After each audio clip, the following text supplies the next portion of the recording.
I'm trying to work out. Does that emoji have a Christmas hat on? Oh, I actually think it's just a flag, but I thought it was a Christmas hat. Is this sexy mama? It's me. It's me. It's all me. I realized accidentally. No, that's his hat.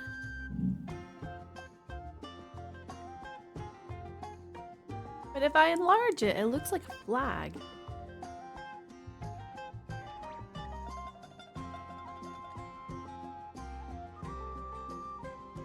Does it have a hat?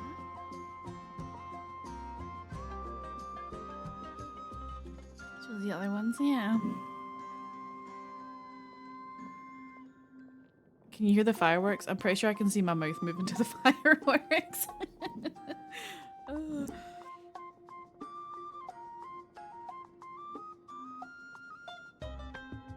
You just hear yours? Okay. That's fine. That's fine.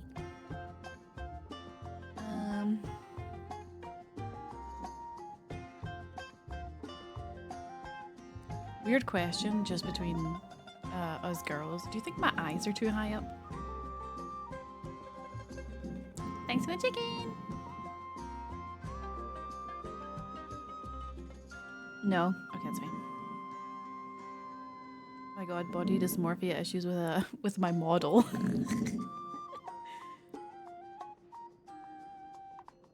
Is my nose too fat? Are my eyes too high up? Okay, so there's one thing I want to try, and I don't know actually know if it's gonna work.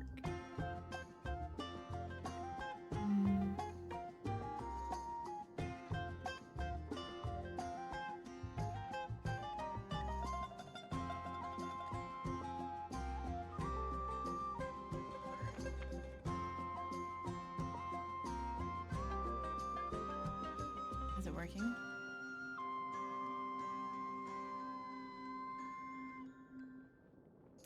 Lad, thank you very much for the resub. Thank you. Your face does tick a bit more. What does that mean? Like it's too sensitive? 50 months, thank you. I appreciate that a lot. Thank you very much. And Lena's on a 10 stream streak. What does tick mean? Or well, I know what tick means, but like, what do you mean? Like it feels more alive?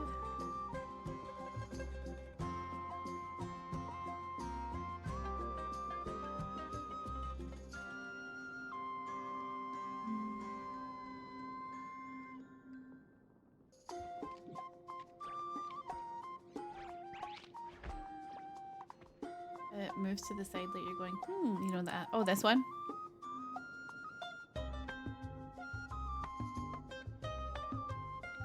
Gonna give me so many wrinkles doing that.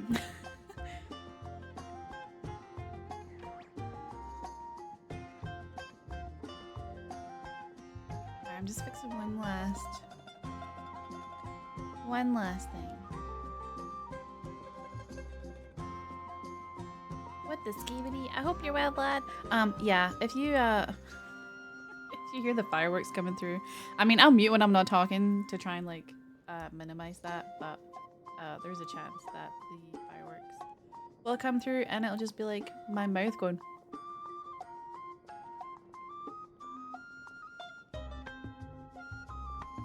Yeah, so we're good. Nice. Yeah, as I was saying, I forgot that Halloween's over. And I know this game's in English, so you don't really like super need the subtitles, but I like to provide them. But the frame that I was gonna use for November, I can't find. I have misplaced. So there's no frame for story mode, but that's okay. I will just we'll make do. It's fine.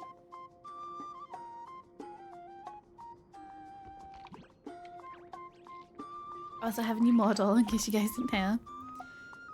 I thought you were quiet there, but it was my headset turned down low for some reason. Oh, yeah, honestly, everyone tells me every single day that I talk too quiet, so I would not be surprised if it was me.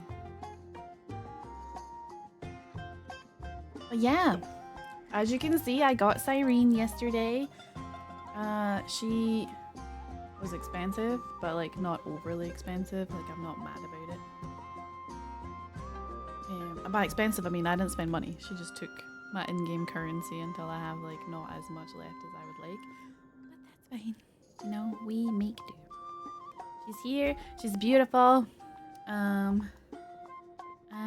Yeah, I am so ready to get into the last piece of the Amphoreus story, which I'm pretty sure is gonna make me cry. Am I blind? I am blind. There we go. We want to view a story recap. I'm not prepared for a story recap. As I bid farewell to High Sealens at the vortex of Genesis, I noticed something strange about the time core flame, and was immediately dragged into the Memoria Tide of Oblivion by Evernight. She was once the hidden power that March manifested by sacrificing all of her memories. Yet now, she harbors other secret intentions in her heart. I thought this was going to give us like a full Amphoreus backstory to remind you everything that happened from the start. Meanwhile, Dawn Hung warped back to the Express via Spirit Warp Jump, only to discover a Memo Snatcher invasion. Everyone then realized that the Remembrance's forces had already permeated Amphoreus and blocked outside intervention. To establish contact with me, Dawn Hung was determined to return to Amphoreus immediately. After waking up in the false Trailblaze, I managed to escape with help from Cyrene and Sunday. Unfortunately, Evernight held absolute control, causing me to fall into the Memoria Tide once again. However, Black Swan took this opportunity to quietly approach Evernight. Dawn Hung returned to Amphoreus and beckoned the heroic spirit of Finan with divine blood. The destruction, descending from the sky, pierced through the memory zone and discovered the most hidden corner of the world. In pursuit of Evernight, Dawn Hung arrived at the charred remnants of the Grove of Epiphany. In the grove, where memories became disjointed, Dawn Hung received help from Dawn Feng within his memories and completed his farewell to the past. In their final moments, the Earth demigod Terravos. This is not as dramatic entrusted with the all their duty freaking and Dromus authority music in the to Dawn background, Hung. because the Dromus music is like With this newfound strength, Dawn Hung found me within the so Memoria happy. Tide. We entered the Nameless Titan's great tomb and discovered its secret. Across the 30 million cycles of eternal recurrence, every incarnation of Cyrene had come here, offering herself to the Remembrance. With Black Swan's help, we found Evernight in the depths of the great tomb. When all seemed lost, Evernight was captured by March's camera and trapped within the memory maze of Ides Elysiae. After several lengthy conversations, March and Evernight reached an agreement. Evernight returned March's memories, and March finally returned to our side. no. With every condition for the Era Nova fulfilled, we returned to the depths of the Great Tomb and initiated the final Era Nova ceremony. I'm not ready. Can we please keep going like this forever? It's me. There's two. Okay, are we ready?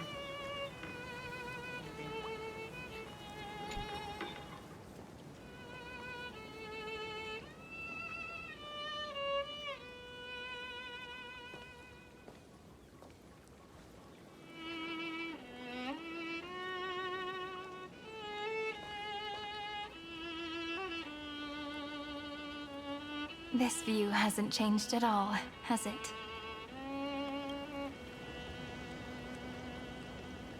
The hometown in your memories never changes, but when you return to your senses, you realize that fate has already stolen the time away.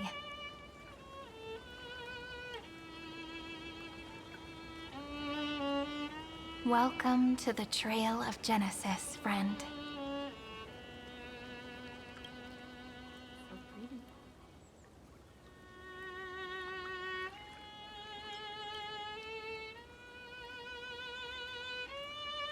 Me too. 30 million departures. 30 million farewells. Those heavy memories will all become the soil upon which the new world shall bud. And this time, we will make it bloom with a different flower.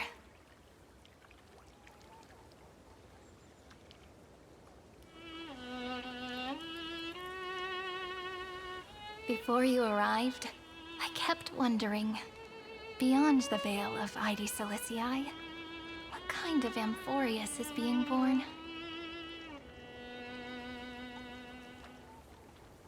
I can see fragments of it when I close my eyes.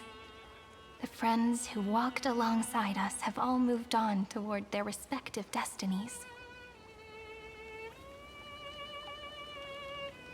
Some turning into pillars of the world, supporting the sky and the ocean. Others sowing reason, laying down the law, and with gentle hands lifting newborns into the light. Death and strife are no longer feared by people, and trickery has become the innocent games of children. All beings living ordinary and peaceful lives within the net woven by romance and passage. There's no black tide, no flame chase, and no destruction. The world on the other side of the sea is one bathed in sunlight.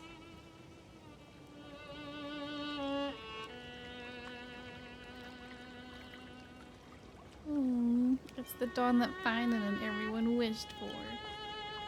I miss them. Like a happy and carefree childhood, the era Chrysia in this cycle will last for millennia, until it reaches the moment decided by the prophecy. Light calendar 4931, month of freedom, the moment belonging to world-bearing. Are you ready to answer the call of the world, friend? Then go, and pen the Throne of Worlds' first stroke. For this world, made from countless wishes. You say that, but it's gonna be ages till we reach Light Calendar 4931. I can make use of the crevices of time, but surely you and Dan Heng won't have to wait around for a few thousand years, right? That won't be necessary. We can simply sleep, and the chronocognitive anchor will wake us up. I didn't expect you'd both be here. We've both become a part of the New World ages ago. You're the last slowpoke. Oh, my bad. Our consciousnesses can converse with each other across the heavens and the earth, possibly due to the influence of the Trailblaze. I am now connected with this earth, and I can feel the breath of every mountain range. I see that the tallest among them is named Akama, and the form of the holy city is already taking shape. In other words, your stage is almost set. Do you want to take a leaf out of Kefali's book and make some prophecies before your nap? But we're not the only ones who have changed. The chronocognitive anchor just transmitted a message stating that Iron Tomb has reacted to the Aranova. The moment when our friend bore the weight of 30 million cycles of memories. Was probably also when the scepter devoured 30 million cycles of destruction. It's time to take over the burden that Finan has been carrying. You know, you don't have to shoulder this world all on your own. After someone boards the Express, the word alone ceases to exist. So Miss as we Feynman. reach the end of time, no one will be left to face it alone. Don Hung and I came here to specifically tell you that. Remember, this world is not a burden you bear alone. It's a journey we trailblaze together, alongside all of the Express. Seriously, can't you let me be the protagonist for once? I know. Thank you, my good friend. All right. It's time for Don Hung and me to go have a super long nap. Look after this world for us. The road ahead is long, but we'll be waiting for you at the end. We'll definitely meet again. Let's take one more look at the other side of the sea They just vanished like that? before we set off. Excuse me? Heidi's Elysiae is so quiet. Just like how I remember. Here we are once more.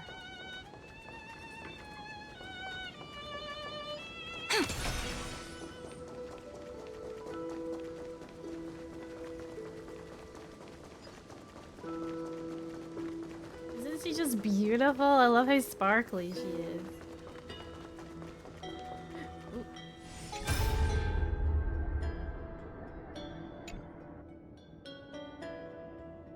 Fancy meeting you again, brave little trailblazing greybird. Evernight is back again? Surprised, are you? The gentle breeze of Heidi's Elysiae shouldn't have pulled your heartstrings so taut. Relax. Don't forget, I've already fulfilled my promise and regressed into the eternal night. Our meeting now, and the words I'm about to share, are fragments of farewell that I left behind in advance. What an unexpected plan. As someone once said, fight fire with fire. Your plan was rather splendid too, wasn't it? Thinking back to our brief yet lingering encounters, how weary you were of me. We never even had the time for a proper farewell, did we? I mean, considering what she was up to, I'm not really sure a proper farewell is something I wanted. That can't be helped. The role I'm playing isn't exactly likable. If I left without saying goodbye, wouldn't you hold a grudge against me forever? So for one final time, I decided to stir up a few of your pleasant memories. Think back to when you left Heidi's Elysiae, back to the beginning of the flame chase. So long ago. Your journey has been exceptionally smooth. After all, the people of the flame chase journey believed in a prophecy of Orynyx and were convinced a deliverer from beyond the sky would descend. Bless you. Bless you. Her Freya's been sneezing for like, I don't know how long. Almost a week actually. Did you hear her? She's behind me like, itch, itch. She's so sweet. I love her. How did Orynyx find out?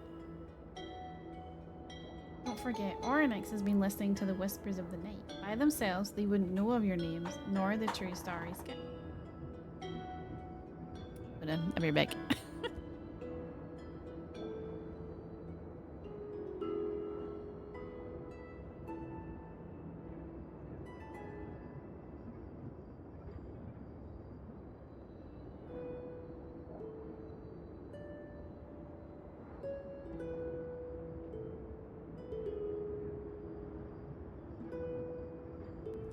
So sorry. Freya was like, I'd like to leave now, and I was like, okay. Okay.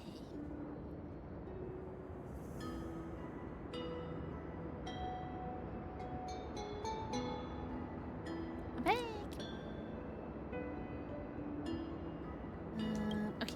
March 7th wish wasn't just about helping you break through the ultimate protocol. Ding dong, welcome back, thank you. She hoped your journey would go smoothly. What I did was merely lend a hand. At least that Imperator made the right call, don't you think? What am I getting pinged for?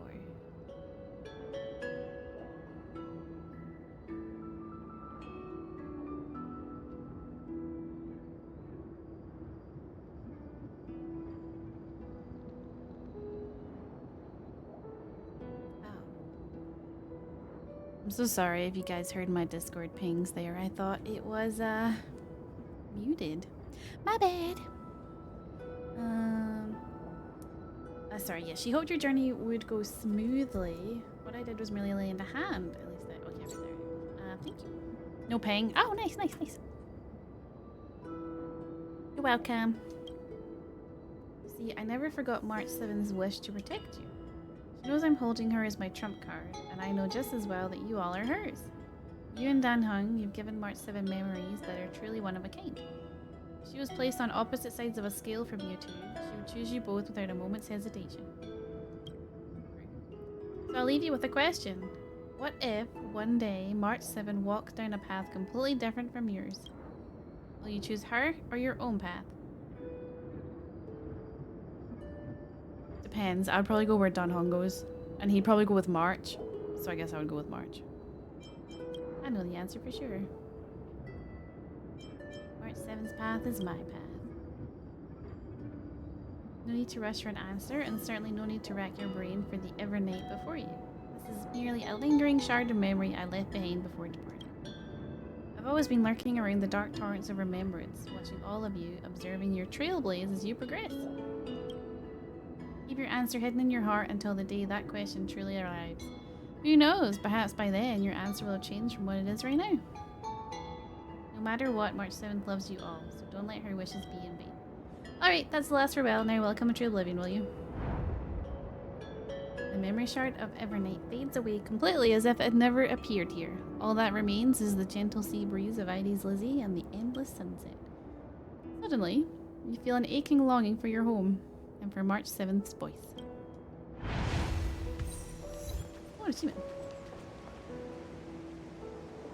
The scent of the black tide is now completely calm. At last, the starting point of 30 million cycles has finally welcomed Its first end. My And the thoughts? final end, right? I can't hear his voice. There are no flowers there that bloom for him. Nor is there a star that is his. Finan is the only one who didn't reach the new world. Ugh. Trust in him. We'll meet again for sure. I freaking hope so. Look, the golden light that shone upon the grove still meanders between heaven and earth.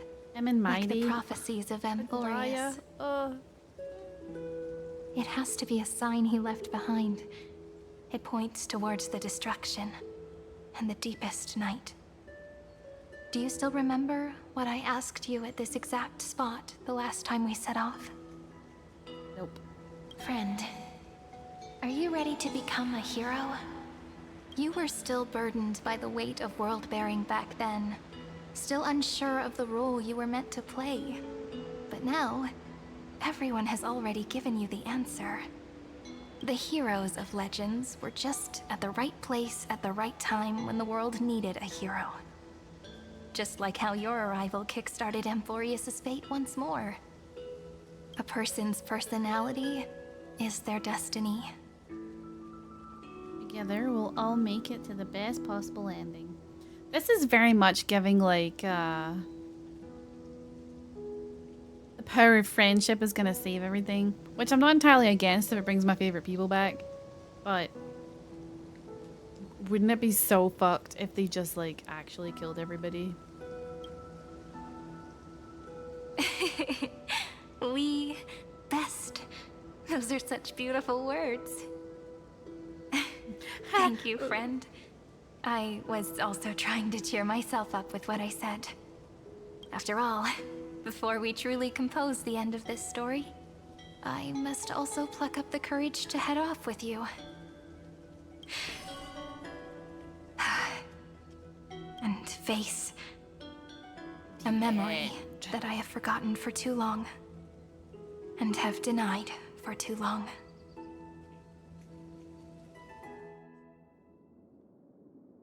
It's so dark. What is this place? The great tomb of the nameless Titan. The deepest recesses of memory. Also, The place where Cyrene was born. Were you born in ID Zalizier? My apologies, friend. The more memories I got back along the way, the more I felt that something wasn't right. There's a sort of anxiety I can't get rid of. It's like when I was back in ID Silicii, when the reflections in the water always made me wonder, which is the real me? The one reflected in the water, or the one standing on the shore? But I finally get it now. Look, friend. The words on that wall are the answer. 1, 2, 3, 4, 5, 6, 7. Do, re, mi, fa, sol, la, ti. That rhymeless tune is the lullaby of little fairies. As always, I'll read this book to you. That way it won't just be Cyrene's memories alone. I've always thought that I was the narrator of the Flame Chase journey.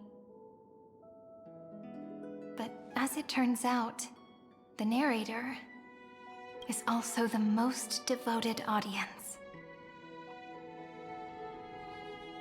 What do you mean? At the moment of Aranova, I was enveloped by the texture of memories. Within the glistening crystal, I saw countless Cyrenes, as well as countless versions of me. This is the final puzzle piece of the memories. A prison born of the erudition, a grave annihilated in the destruction.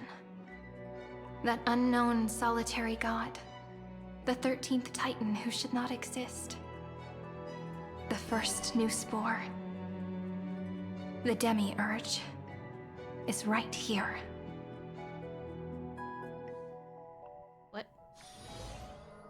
Himiko? The interrogation records. Jing have been Yuan? submitted to the Marshal. According to the Ten Lords' decree, Jing Liu and Luocha shall continue to be detained in the Shuling. But you, Merlin's Claw, have been reluctant to end the transmission. Well, hi. Do you wish to reminisce with us? Or is there something else on your mind that you're just desperate to get out? You're quite calm, Jing Yuan. The Alliance only authorized the Law Fu to be deployed for this Iron Tomb operation. They say the Seer Strategist's wisdom shines like a beacon. So why can't you see things clearly now? Look who's talking. I didn't vote against it, did I? But, with enemies all around us, even a child knows the Marshal needs to keep a few Xianzhou ships in reserve, just in case. Whoever volunteers first is the Marshal's pick. If you have to ask, I'd say this outcome plays right into Jing Yuan's hands. Like it or not, there's no way we're letting the Law Fu take the lead in this battle. Oh my, Merlin's Claw. Are you afraid the Law Fu might steal the Yao Qing's glory? This is no laughing matter. Between the Stellaron crisis and the War Dance ceremony, though the chaos has settled, rumors and speculation are only growing by the day. Excuse me, she was the one that turned into a Elder giant Huayan god wolf and tried to kill those with everyone. ulterior motives won't be able to stir up any trouble. But once the Law Fu gets their hands on the golden blood, it'll be a whole different story. With the kind of person Jing Liu is, and her connection to you, I don't need to spell it out. There are countless ways this could be spun into something bigger. You're overthinking it, General Fei Shao. When I volunteered for this task, I never expected unanimous support from the Alliance anyway. The Law Fu will seize the Golden Blood and redeem itself. That'll be our first win. Then we'll leverage this Golden Blood in the negotiations. Our second win. These two wins for the Law Fu will make all three of us happy. And that'll be our third win. Look, if this were a Skyfaring Commission deal, we'd be rolling in money, wouldn't we? divine foresight should change his name to the Optimistic General instead. With the Decalite reflection barrier, the Yuchue must understand even more than the Luofu how significant this battle is. Amphoreus' karma has vanished from the matrix of prescience. What omen does General Yao Guang see in this anomaly? In divination studies, we call this an empty fortune. It involves the eons and is thus beyond what mere mortals can comprehend. Your explanation isn't any clearer than Lady Fu's. Come on. How hard is it to understand the word uncertainty? For the Cobalt Head, the emergence of Iron Tomb is a calculated instant, but I don't believe they will just sit around waiting for death. And for the powers of the cosmos, this is their chance at survival, and the key to turning the tide of interstellar affairs. The Astral Express is leading the formation of an allied force, but I can see each faction has its own hidden agenda. There are even divisions within the Alliance, so it's not that hard to imagine how the other factions will react. Jing Yuan, I crossed paths with Selenova's Legion at the Battle of Sadunirama Star Cluster. Be extremely careful. The Ruined Legion's troops and weaponry are nothing to write home about. The IPC, even the denizens of Abundance, could take them on. However, while Void Rangers are just expendable pawns of the destruction, the real wild cards are... The Lord Ravagers. Indeed. Nanook's emanators are also their weapons to burn down the paths. I'm afraid conventional military tactics and strategies will be useless against them. My assessment is this. To completely take down a Ravager, we must disregard casualties and spare no cost. My only fear is one wrong move, and the Luofu will fall into Fintilia's trap again, inching ever closer to destruction. Doubt is exactly the demon she wants to plant in our hearts. Do you still remember the beginning of the Alliance Oath?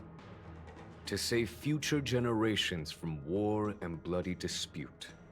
The Rainbow's arrows have always aimed at any force that threatens the cosmos. Now that the Trailblaze walks alongside us, the Cloud Knights shall keep their oath as they have from the beginning. I just hope those on the front line will remain safe. Aw, he The cares about us. chronocognitive anchor is sending a signal. Everyone, time to move out. Did she and the others make it? Let me go over the plan one more time, just in case. You'll enter Amphoreus, reunite with your 3 separated companions, and try to locate Iron Tomb from within the world. Who are you taking with you? The fate of the universe hangs in the balance. We can't afford any slip-ups. I suggest everyone except Pom-Pom join the fight. Poor Pom-Pom. We do need to be prepared for all possible contingencies. I have no objection to this. I'll do whatever I can. Meanwhile, Screwy and I will continue attacking the Demiurge Matrix. That is, the Scepter's kernel, from the outside. With our 2-pronged attack, we'll turn this hunk of metal into scrap for sure. Now we just wait for those 2 to get back. Oh, and just like that, they're here. Sorry to keep you waiting. With Planet Screwlum's help, the formation of the Cosmic Alliance to counter Iron Tomb is progressing smoothly. The cosmos has set its sights on Amphoreus, and now it's just waiting for the first shot. Well then, let's not waste any more time, Fourth Mirror. It's my time to shine! Finally off the bench! Initiating thought refraction. Please read the safety protocols carefully. Huh? Just kidding! I've already checked the agreement box for everyone. And now, destination? Amphoreus! 3, 2, 1, launch!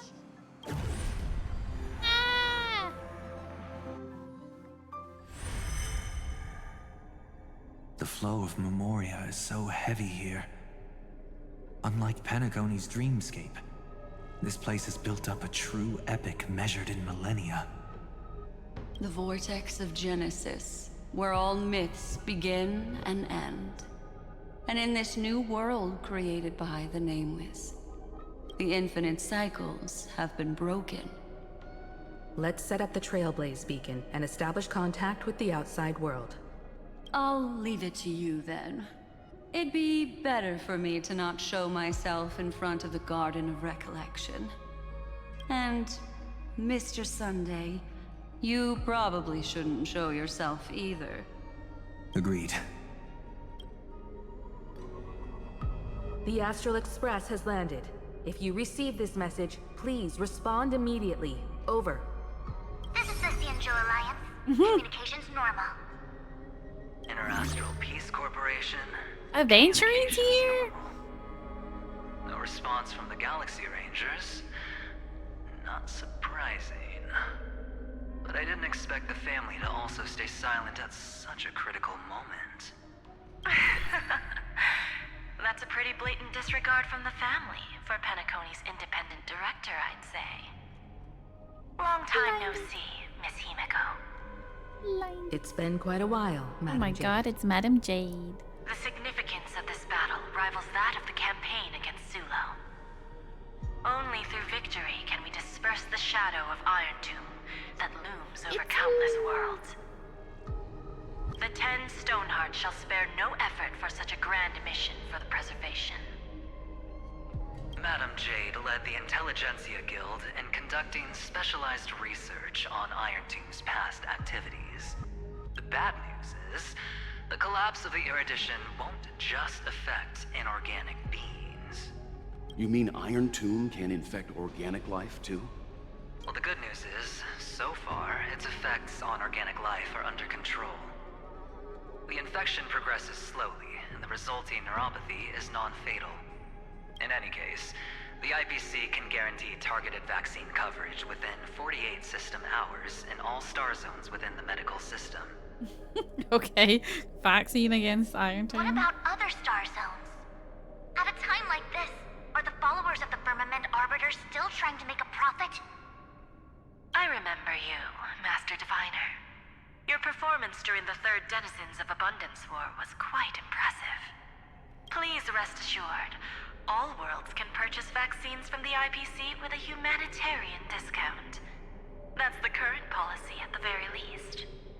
But, if the Cianjo Alliance is willing to assist with the IPC's assets in Epsilon and other star systems, we'll have more cards to play when reiterating to the board the necessity of deep cooperation.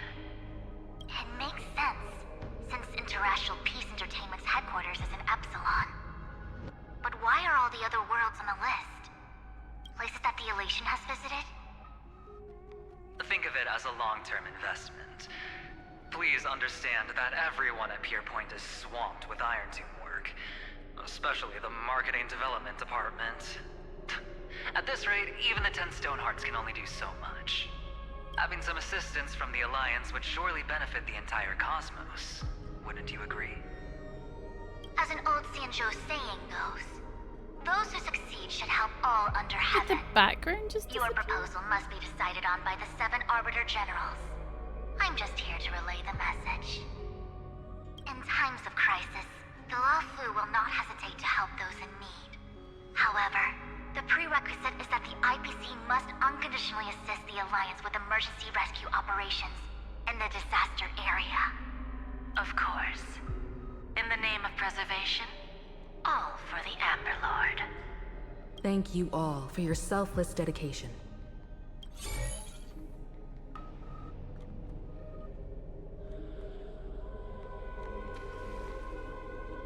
It's clear that each party still has qualms about everything. The clash between destruction and erudition isn't just about the fate of the cosmos. It's a moment for all factions to reshuffle their cards. You can never be too careful when battling a Lord Ravager. All are equal in matters of life and death. In any case, we can only hope for the best in all that's to come. It's about time we dive into the vortex and see what Amphoreus looks like on the inside. I wonder where she and the others are right now. Himiko POV.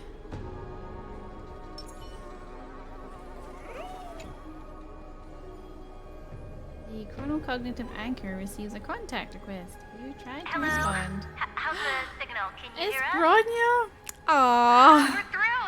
I can see the video feed. Everything's working perfectly. Miss Bronya? Miss Serval? What a surprise. It's been a while. We've already heard from Miss Topaz about the Iron Tomb operation. She made a special trip to deliver the vaccine to Belobog. I can't believe the Express crew is at the eye of that storm. Is everything going smoothly?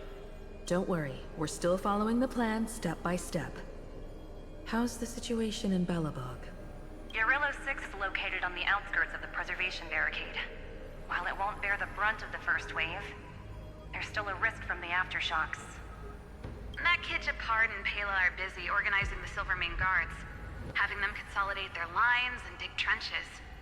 Zila and Lynx just got back from the Geomarrow vein production chain. Hey, do you want to say something to them? That would be unnecessary. It'll only shake their morale.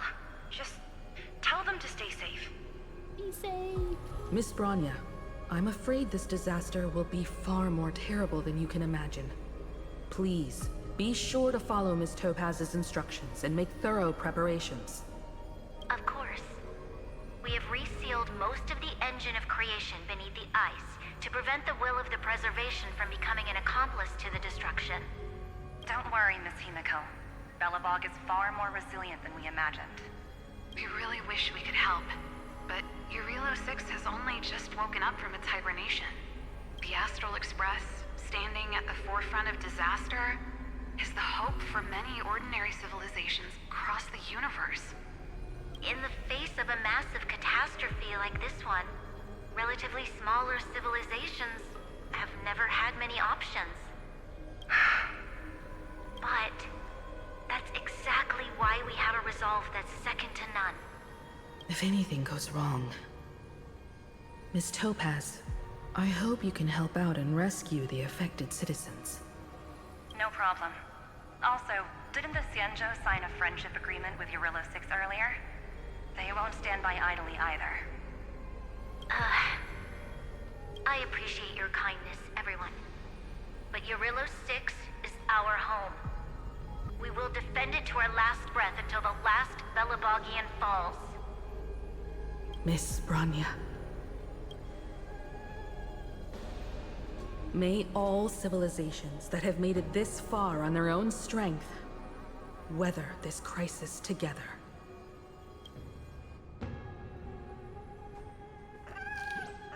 There's a bunch of these anchors.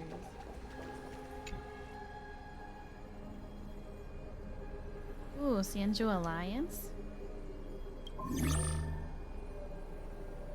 Good news, Miss Himiko. The 7 Arbiter Generals have reconsidered the current situation, and I'm here to relay their message. Officially, the Alliance's combat forces will still be limited to the Luofu, but the Yaoqing has also been deployed in the surrounding war zone as a contingency. Words cannot express our gratitude. Getting the Hunt to agree on sending troops must have taken quite some effort from General Jing Yuan. The Luofu already considers the Express an important ally. We also have no intention of hiding the fact that there is indeed something the Xianzhou seeks from this Iron Tomb operation. Blood. But this time, the Marshal herself decided to send out troops. With a formidable enemy before us, the Alliance has no reason to back down, nor will we be content to take a back seat. If we can stand together with civilizations across the universe to overcome this crisis, then we must do so, even at the cost of our own lives. The Alliance truly embodies the principle of righteousness. It's fortunate that the cosmos has great heroes like you. You're too kind. As for that Jade Abacus of Allying Oath, you can save it for when you're in more dire need. I really thought they were going to use the Jade Abacus this time, but that's fair. Oh, the IPC? I regret to inform you, Miss Himiko, that even the Strategic Investment Department is constrained when it comes to the Iron Tomb issue. and it would be difficult to meet the expectations of the Astral Express. However, Madam Jade instructed us to look after our nameless friends as much as possible. So let me offer you all a small suggestion, just from my personal perspective. Other departments at the IPC might also take this opportunity to extend an olive branch to you. When that time comes, I hope the Astral Express will remember that the 10 Stonehearts were willing to stand with the Trailblaze, even though we were in a difficult position. And more importantly, we were the only ones willing to do so. Sounds like a threat, doesn't it? But trust me, every word comes straight from the heart. Has the internal conflict within the IPC really gotten this bad? Everyone knows about the bad blood between Diamond and Oswaldo, but at least until now they've had an uneasy truce. Until the Lord Ravager Archforger caught the board's attention. I'll leave it at that, as it's confidential information. Hope you can understand. I understand. Our immediate priority is to address the Iron Tomb crisis. How are you, Wee? I hope you well. Let's hope for success from the start. This might help ease everyone's pressing concerns. Was that it?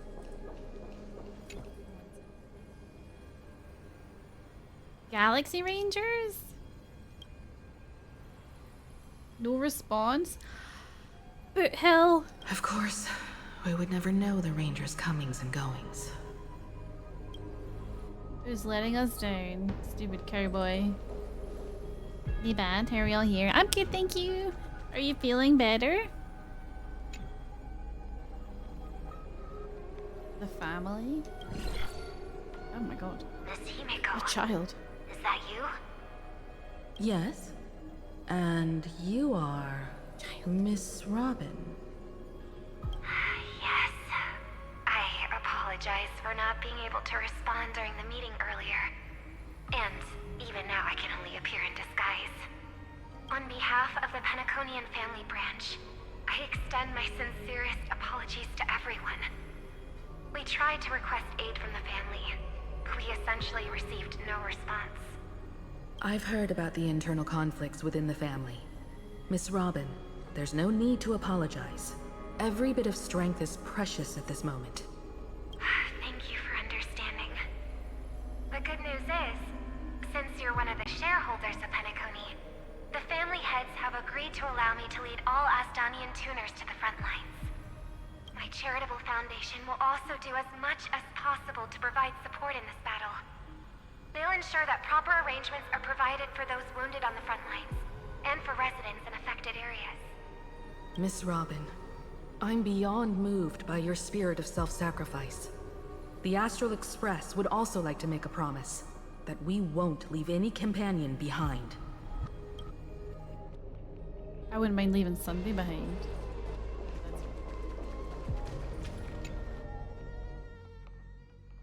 Can't always get what we want. Why is there no one here? Everything in Akama seems normal. The New World was enjoying peaceful times not long ago. It seems it was even more recent than not long ago, Miss Himiko. The fruit on the table is freshly cut, and the bath temperature is just right. The remembrance tells me this place was bustling with people just moments ago. It's as if everyone vanished in an instant. Could this be Xandar's doing? Unlikely. He's still under the surveillance of those two geniuses. Could it be some kind of local custom? A custom that makes an entire city fall silent in an instant. Pardon my frankness, Mr. Yang, but this reminds me of some unsettling rumors about the Harmony. Complete silence is often the prelude to divine intervention. Everyone, be careful. Oh my god. Here they come! Here they come! The nameless of the Astral Express! Evernight? How is this possible? She was already... We are the chroniclers of time, and we do not fade away. Finally, the last era Nova has been completed. What did you do to the residents of the Holy City and the Three Nameless? I didn't need to do anything. The remembrance will ultimately become the substance of the new world. Now, they are no longer the trailblazers you once knew, but gods who permeate heaven and earth.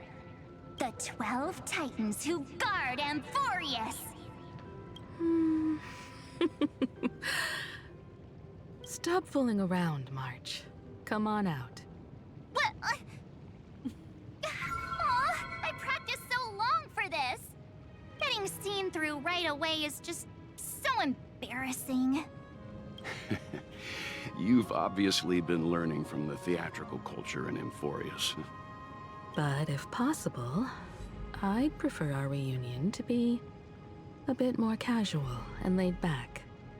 As expected, I can't hide anything from Himeko and Mr. Yang.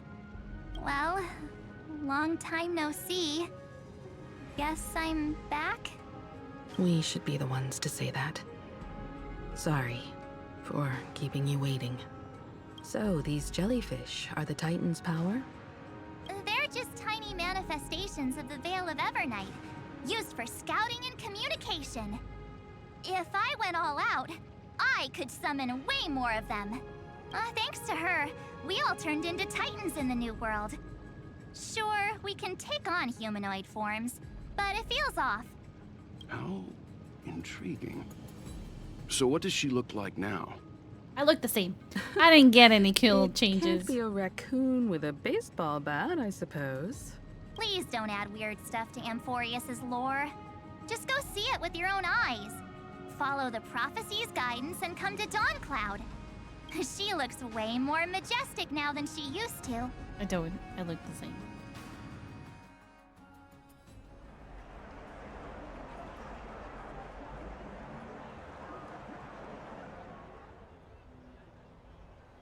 Unbelievable. All the residents of the Holy City have gathered here. This isn't just a gathering. It's a pilgrimage. The people's expressions are resolute, devout, as if waiting for a miracle to descend. That colossal deity is her. She has become the pillar of the world. Surprisingly authentic. Being this serious is quite unlike her usual style. Those people didn't disappear. Instead, they've answered the call of the prophecy and come to witness her awakening. Our good buddy now bears the weight of the entire world, and every breath they take is intertwined with Amphoreus' destiny. Awakening? Has she fallen into slumber? Yeah. After all, with such a huge time dilation between inside and outside the scepter, this was the only way we could wait for everyone. Time watches over yesterday. Earth guards today. And when the Trailblaze steps into Amphoreus once more, the slumbering deliverer shall awaken, and then bring the prophecy of tomorrow to this world. Come on, everyone. Let's get closer to her.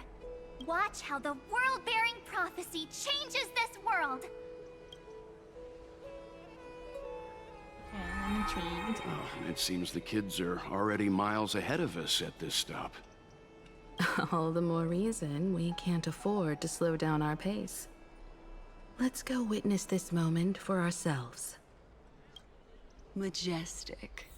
Speaking of which, I once caught a glimpse in Sleepyhead's memory of her transformed into a towering Tathalon. Could it be? No way. That was just a nice dreamscape. Ugh, at least nice for her. If they are the throne of worlds who bears the weight of this world, perhaps they could guide a traveler still wandering among the stars. Hey, since when did you get all pious? Her advice sounds pretty silly sometimes, you know. The so-called fool and the world are merely a step apart. teaching us to find erudition amidst imperfection. Citizens, behold! Our last Titan, the world-bearing deliverer, is about to awaken! Oh, ancient god, your loyal subjects, bewildered followers, and fearless comrades in arms have all knelt before your throne. Awaken from your eternal slumber and bestow upon the world your divine prophecy! Please guide us! Show us how to embrace this beloved world as we welcome that distant dawn! Imagine she doesn't wake up. To walk the path of a mortal as a god, or to bear a divine burden as a mortal.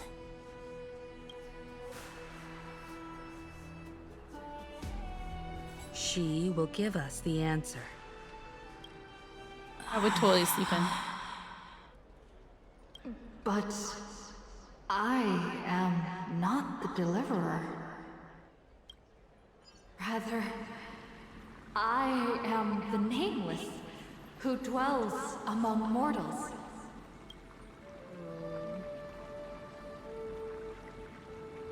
Ready? That voice is definitely her. I heard your prayers. The core flames flickered and dimmed. And the age of the gods met its end. So flow, golden blood, flow.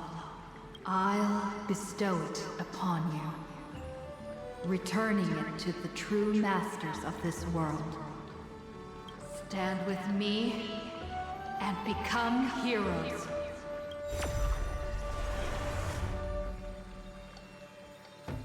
Is this? Yes. It's the miracle she brought to Amphoreus. Of course, it would manifest in the form of the Trailblaze. Golden blood, raining down like a storm! The prophecy has descended, and the Titan commands us not to be supplicants, but to become heroes of rebellion, to face that destined calamity, the destruction, head on. The prophecy of the Deliverer means nothing to me now. It belongs in the hands of someone far more fitting. Someone like all of you. In the name of Kozlana, let us depart and march towards the light. It's neither protection nor salvation. As always, there's no need for totems or myths. Humanity's most primal faith is that instinct named survival. Let's go, everyone. Someone has already sounded the horn of departure. Explore, understand, establish, and connect. Together, let us blaze a trail for the destiny of this world.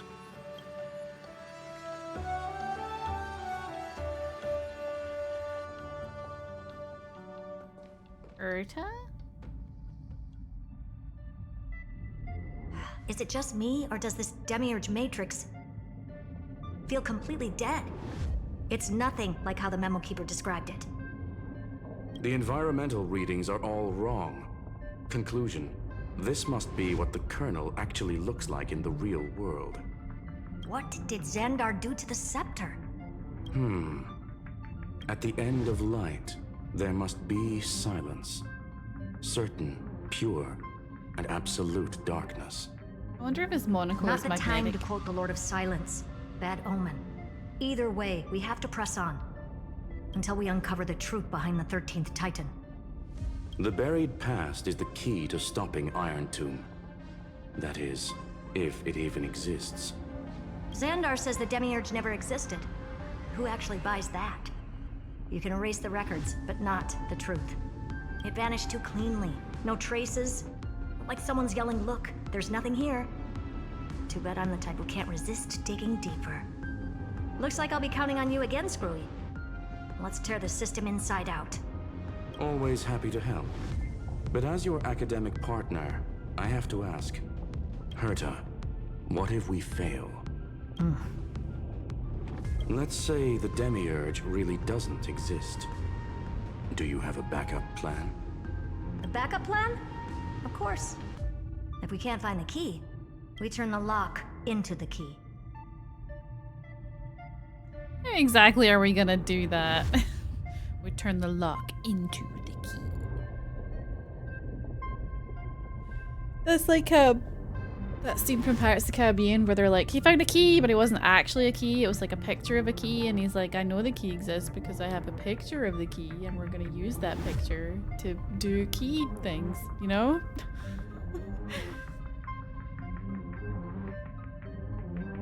I think I misquoted that pretty badly, but you know what I mean, right? Burp. Oh, okay. That plan's cost is incalculable. It shouldn't even be on the table. Huh? Then let's hope we never have to use it. There's no point worrying about the end just yet. One step at a time. Let's go. That's how I felt with we don't want to leave the others waiting. Oh. I quoted it so bad, you're like, I'm out of here. Goodbye. You brought what I asked for, right? A butterfly has to land on the branch before it can dance. We'll need a wide open platform before her entrance. Yeah, okay. I mean, I could play as Herta right now, but also I just got Cyrene and I want to play as her. Oh, Aglaya, I miss.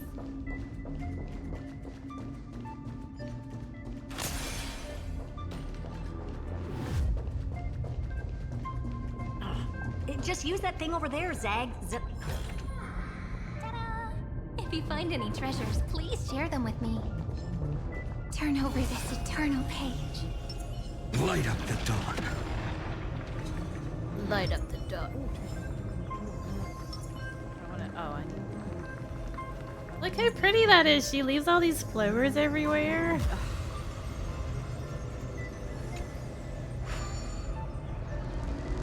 What a dumb name. I hereby rename it Herta's Big Hand.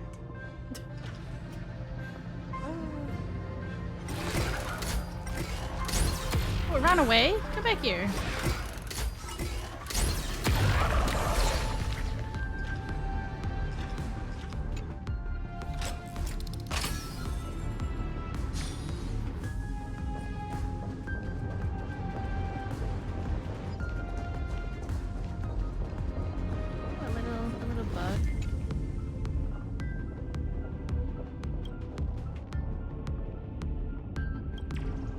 These Nim stews just remind me of Aglaya. She more voice actors. Where might those lovely stellar jades be hiding? Oh, it activated.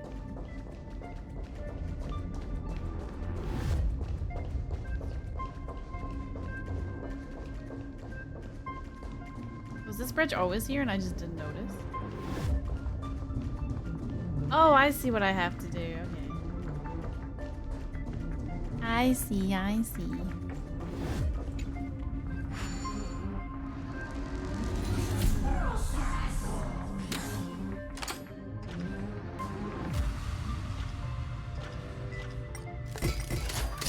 Herta's big hand is what I call power. Keep it going. Still not done? What is this? A junk item? All set. Time for your precious treasure to make its debut. Of course. Just give me a second. A spaceship? Target initialized. With these wings, hacking should be much more efficient. It's genuinely a spaceship?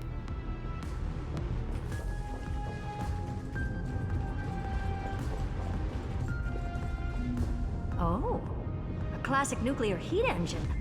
Classy choice. Just a personal preference. Her name's Aww. Mistletoe. That's so cute. That's totally what I would name my ship. Every flower in your garden's got a bit of poison, huh? Also a personal preference. It reminds me of the last time when we tangled with that Punklordian brat. What did she call Thanks, this thank kind you of for doing your infiltration tool check-in. again? Thank you. Right. Dirty data shell. It wraps around the kernel to fool even So nice to top-tier see firewalls. you. Good evening. Hello, hello. How are you? How was your weekend? I adjusted my makeup, so if I look a little bit different compared to last week, it's because I got some new eyeliner. But yours is way too clean. Not even a hint of real-world grit. Herta, your tone is unusually emotional. Suggestion. Let's get back to the topic at hand. You're too emotional. I don't want to talk to you right now. I thought we were done with that conversation. Unfortunately, current conditions won't let me ignore any variables. Especially the most important one. Your will. Iron Tomb never stops. It is evolving faster than any of our worst projections. Every instant in the Eon's calculation is like a sword hanging over the cosmos. Every move humanity makes could speed up its arrival. Which is exactly why we can't mess this up. And now, Droidhead wants to hand down judgment to the poor cosmos again. Border Star Trade War, Emperor's War, Rubert's death.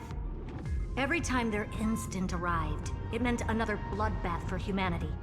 But in this ultimate battle of erudition, you and I are supposed to be players, not pawns. If you choose to burn yourself out as a resource, then everything we've worked for means nothing. Skrillum, are you worried that Herta's gonna die? Herta, the cosmos won't just stand by and let a genius throw their life away. And neither will I. I knew it. I knew it. Weekend was good. Another live stream from Azalea on Saturday, which was good fun and very cute. Ah, and I saw, I'm pretty sure I saw some pictures on Twitter. Looked like she was having a good time. Hope she had a nice Halloween.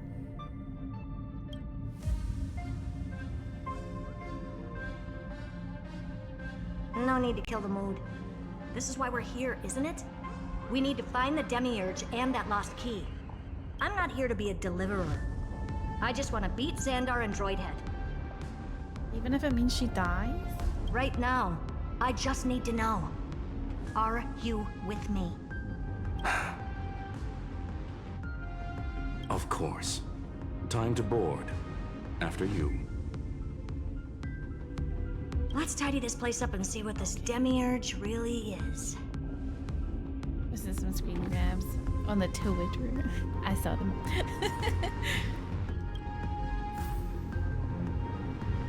This is my new character, Cyrene. She's beautiful. I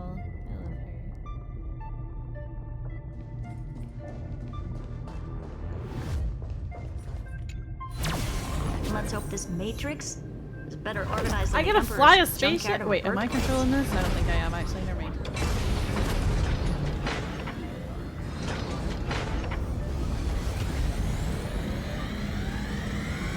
This is... Herta, this whole space has been completely tainted by some kind of energy. Isn't this the Jedi Library from last time? We're thinking the same thing. Xandar, how could you go this far? Turning your own graveyard into this. What's that up ahead? Welcome back, lady. What's what? What am I looking at? Katorzane algebraic expressions. Fixing Twitter, It's built Ghosts for are stellar after isolation, Halloween. not Yeah, they defense. don't want to go back. I understand. They want to stretch their little boostiness things for a little bit longer. The mistletoe is Skrillum's personal collection piece, an elegantly designed Trojan program. Press the cruise button to start flying, press again to switch to hover. Use directional buttons to steer the mistletoe, press the accelerate button for a temporary speed boost. Sup. Lady, you said sup to everyone? What are you, a teenage boy? Press exit button to end flight, toggle the vertical and okay. The mistletoe is equipped with an auto cruise program. Press the auto cruise button and the mistletoe will automatically fly to the navigation point. Press again. Trying to read it, I just see ladies hee hee pop up in the corner. Like, okay. So basically, the door to the tomb, right? Great. Let's find the handle. I'm not really seeing. I'm picking up multiple independent signals with the same data structure as the barrier. Projection. We can hack the terminal, reverse the computation, and turn it into an attack. Classic move. Use their own systems against them. Take us to the nearest one. Are we gonna crash into this? Oh. Wait, there's a bug there. Hold on. Ugh, I want that bug. Wait, what? Oh, got it.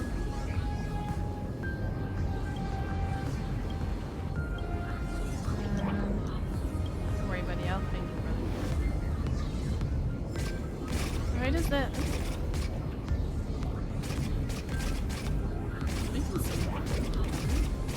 Because I started driving, but it's like, whoa! You should be in control. Put me back on autopilot.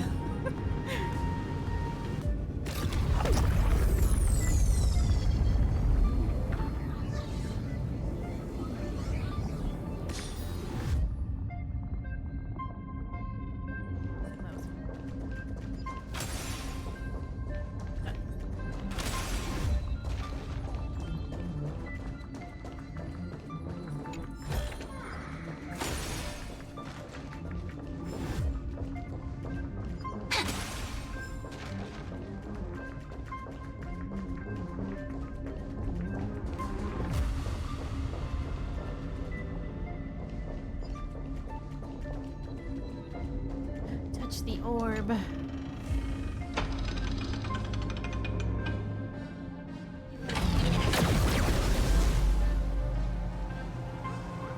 Wow. Almost no response. Just as I feared. Not promising. The output is barely a third of what we need.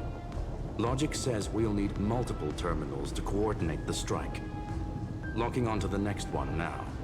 Find anything else? Regarding the origin of these ruins, no logs found yet. Xander erased all records. Autopilot was saying, re-engage me, I've seen you play GTA 5. Exactly. So to catch you up a little bit, oh wait, Missile Cortex. I don't know if you remember last time, but when Lygus was like, oh, the Demiurge doesn't exist, haha, fooled you all. Hurt and Skrullum are pretty convinced that it does exist. So they're actually like, they're on the outside of Amphoreus trying to find out what's happening and see if they can find it. And on the inside of Amphoreus, all the cool people like Himiko and Mr. Yang and everyone have gathered inside Amphoreus to try and search for Lygus on the inside. But yeah, sorry, I can't remember. No sign of all the people that I love yet. They have not appeared, and I'm really worried that they're all dead. But I did find some interesting scars in the circuit. High energy radiation, internal imaginary energy contamination. From what I know, there's only one thing that fits. Skip the science talk, Screwy. That thing only goes by one name. The Stellaron. It's always a freaking Stellaron! Exactly. Xander blew one up just to clean the entire Scepter system. That's basically a space nuke, and the main character has one inside her chest. Huh. So that's what he meant by killed that Titan with my own hands. He wanted to turn the neuron of the erudition into a relay for the destruction. That meant getting rid of all of it at all costs.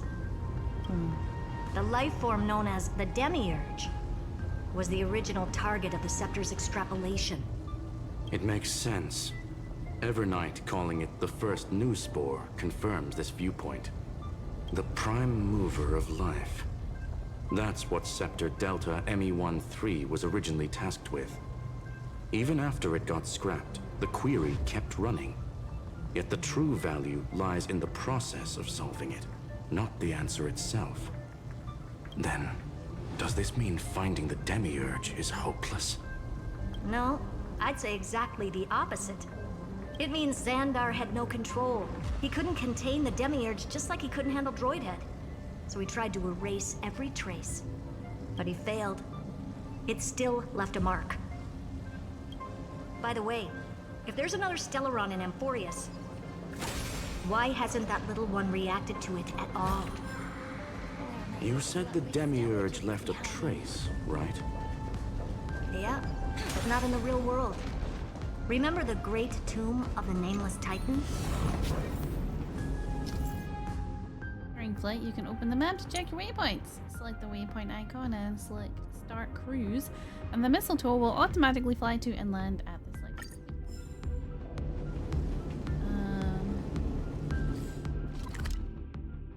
Oh wow. Oh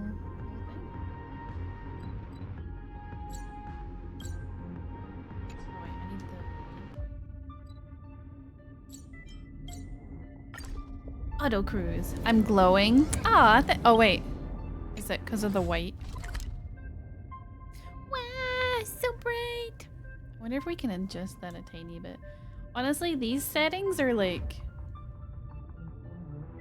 they're super different depending on which game I'm playing. What if I turn that? What does that look like? I could be a little bit brighter.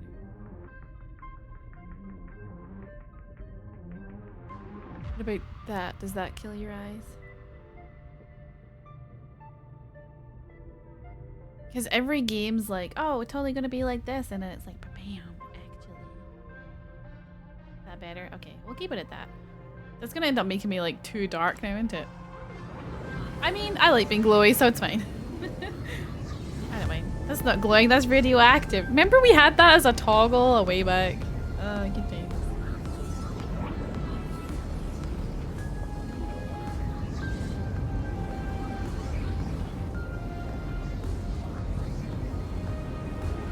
Those are really jarring.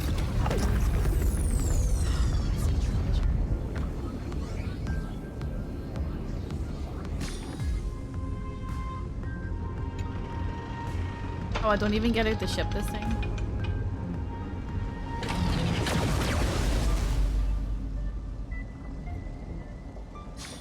Trailblaze Archive 466.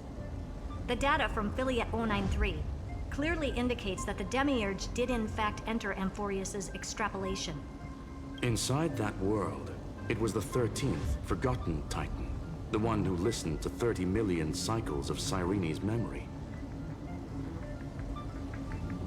So it did listen? So it's real? But Evernight said the opposite. She believed that tomb was empty from the start. The Nameless Titan never existed. The so-called listener was just a trap set by the Remembrance to steal the scepter. A mimetic entity full of theatrics. How much of what she's saying is true? Would an Eon really speak in circles like this? I doubt it. Oh, so what did everyone have for dinner? The Remembrance's behavior is certainly odd, but her assessment aligns with our current reality. Since we entered the Matrix, we haven't found a single clue pointing to the Demiurge. Oh, I remember you saying mac and cheese. And I had a cheesecake slice. And that's the key, Screwy. Xandar's actions prove the Demiurge exists. But what Evernight said, and what we've actually seen all point to the opposite. Hi, beans, mashed tatties. Ooh, nice. That's such a hearty, warm meal. So we have to assume that both are true. And if that's the case, then the contradiction leads us to... the truth. Which is? Exactly. One last terminal. Oh, we don't know. One final key. Time to crack open the kernel. Xandar had to lie to the original Finan and Cyrene. Logic. He had already identified the Remembrance as a threat, yet found no viable way to eliminate it. All right, let's finish this. Time to break through that barrier. Is Lycus really gonna let us just do this?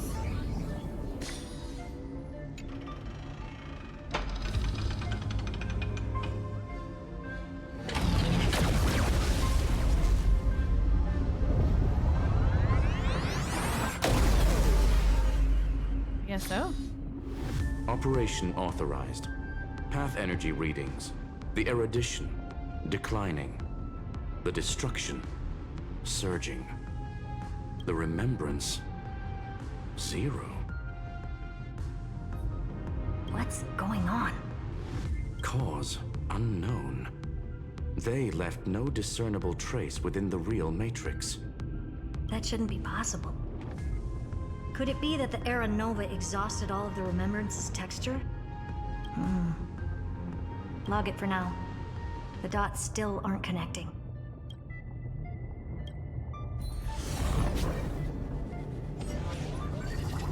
Ooh.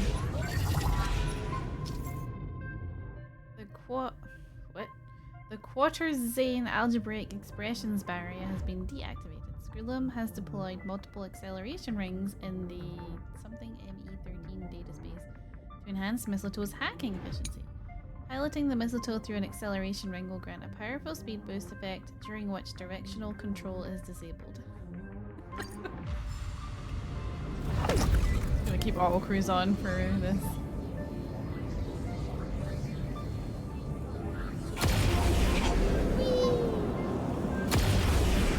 Wider than I thought. I was expecting a full-on aerial brawl. Ooh. It's advised to remain vigilant. The destruction's levels are still rising. Huh? What's the matter? Interesting. I just picked up a signal from the exo-myth. Huh? That was such a funny sound. Oh.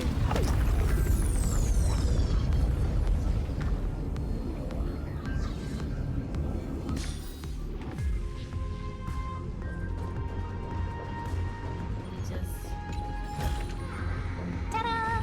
If you find any treasures, please share them with me. No, I don't share my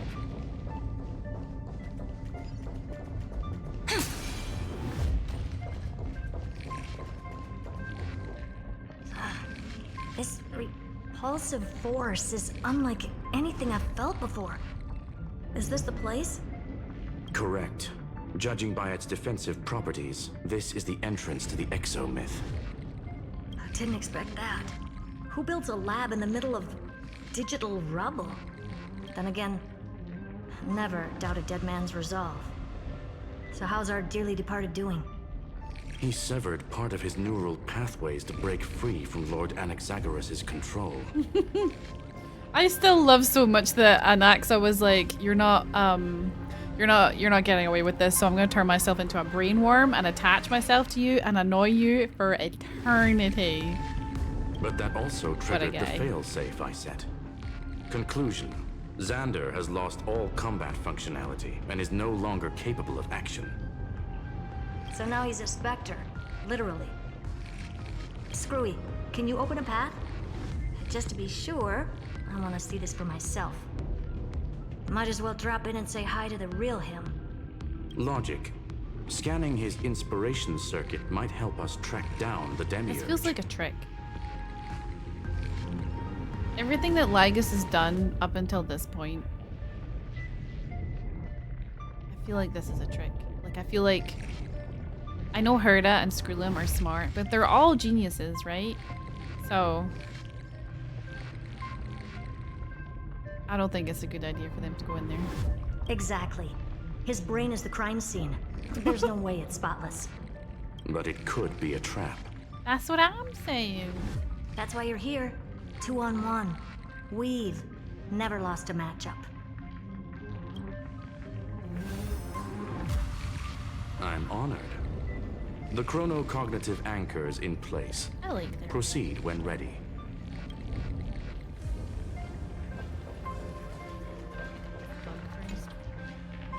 Are you the brother that failed?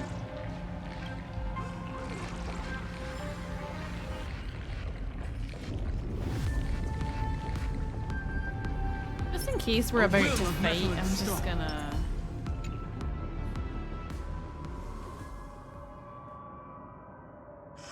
I knew it.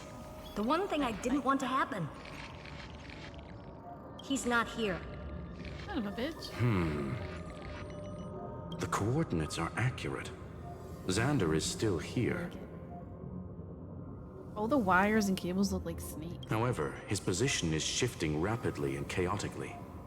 This pattern doesn't match any known shielding technology. Maybe he shrunk himself super duper small and he fell off one of the wires and is plummeting down into, like, space. It's his domain. Stay alert. I'm alert.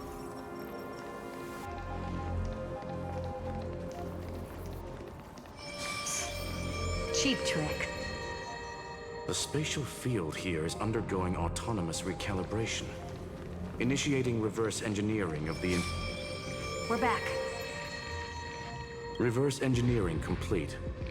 The results are not what I expected. Logs show Lycurgus revoked administrator access. The chronocognitive anchor can't get a fix because at the system level, Lygus no longer exists. Our navigation target is a null set. So he's stopped resisting? Before vanishing, it seems he left one last message for us. To those who follow, all is proven. Find me beneath the tombstone. Melodramatic. He was expecting us. And once he learned of the Great Tomb's existence, he initiated his own search for the Demiurge.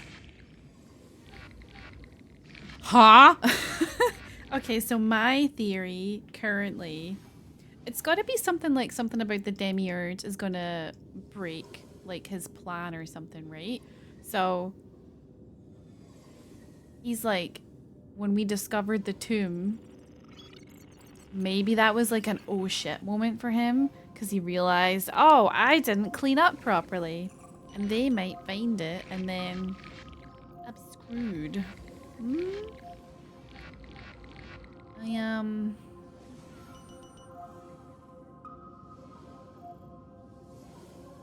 I wonder. But at the same time,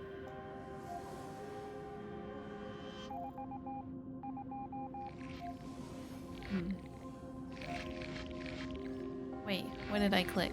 Why is my mouth not moving? What did I do? What did I do? Oh, never mind, I found it. Doesn't matter, fix it. Guess he wants a final showdown. Fine. Why am I hearing Morse code? Because Because we're technically just like he wants. Inside Lygus's like computer brain or something. So it's all like what's the name of that computer code that's like ones and zeros?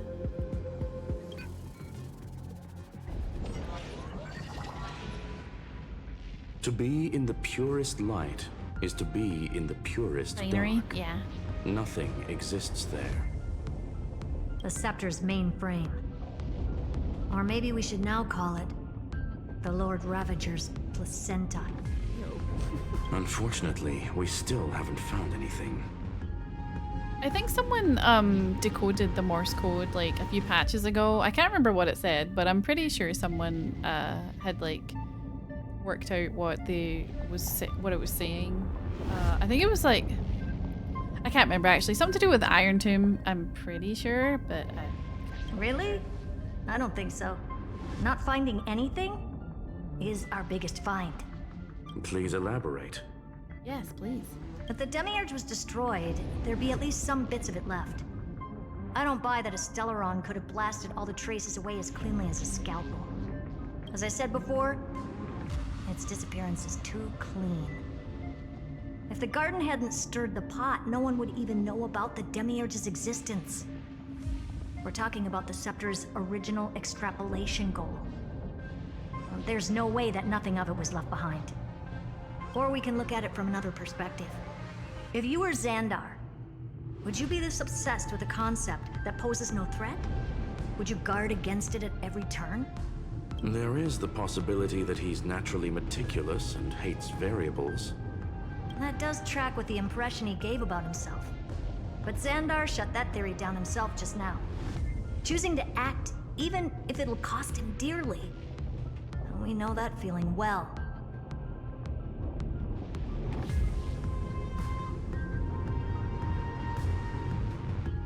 The unknown is right in front of us. So we only have one choice. Solve it. As long as it doesn't involve maths, because people told me last week that apparently I'm shit at counting. You sound pretty convinced. Surely you already have a theory. Care to share? Of course. Though I don't have hard proof, I'm almost certain. Can't be a gam. Lur. That the Demiurge has been in everyone's plain sight all this time. Yet I'm pretty sure it's Cyrene because her, oh my god, what's it called? Her little summon thing when you fight as her is called the Demiurge. So I feel like they spoiled this with her actual character. But 2 seconds, I have to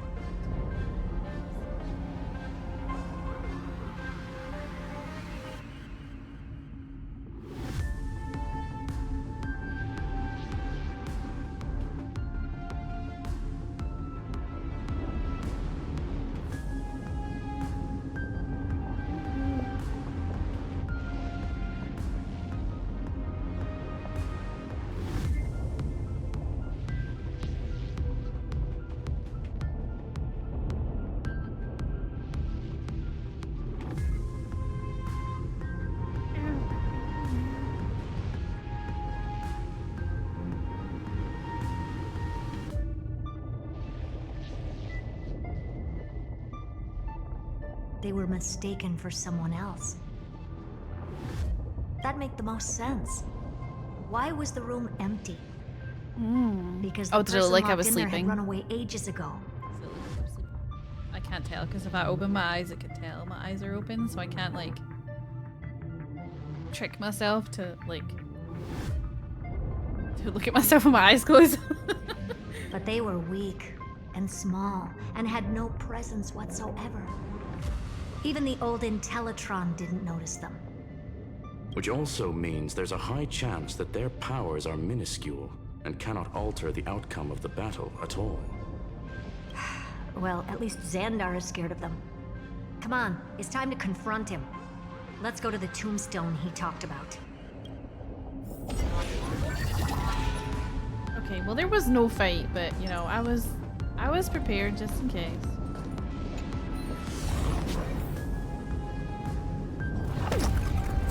What a mess. Total devastation. He sought to bury the truth beneath absolute destruction. Logically sound, but ruthlessly extreme. Still, slim chances. Doesn't mean no chances. I've hunted down a single grain of sand in the universe before. This won't stop me. Calculation results. Your backup plan has a success rate infinitesimally close to 0. Which means it could work, no? This is the place below She's the like, tombstone. it's close to 0, but not Let's 0. open Lygus' coffin like he wanted.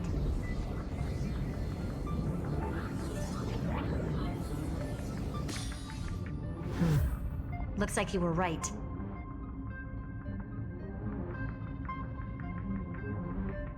Oh, there's another bug. Okay, right.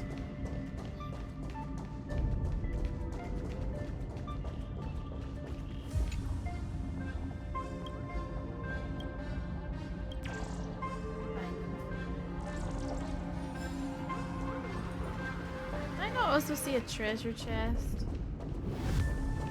I was flying in here.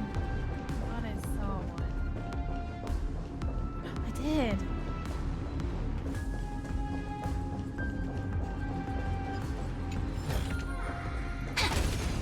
Treasure can't escape me. Ah, oh, I guess that one. This fucking head. Nothing but a head left? Well, who'd have thought you'd look this bad in real life? Elated greetings. Welcome, you two.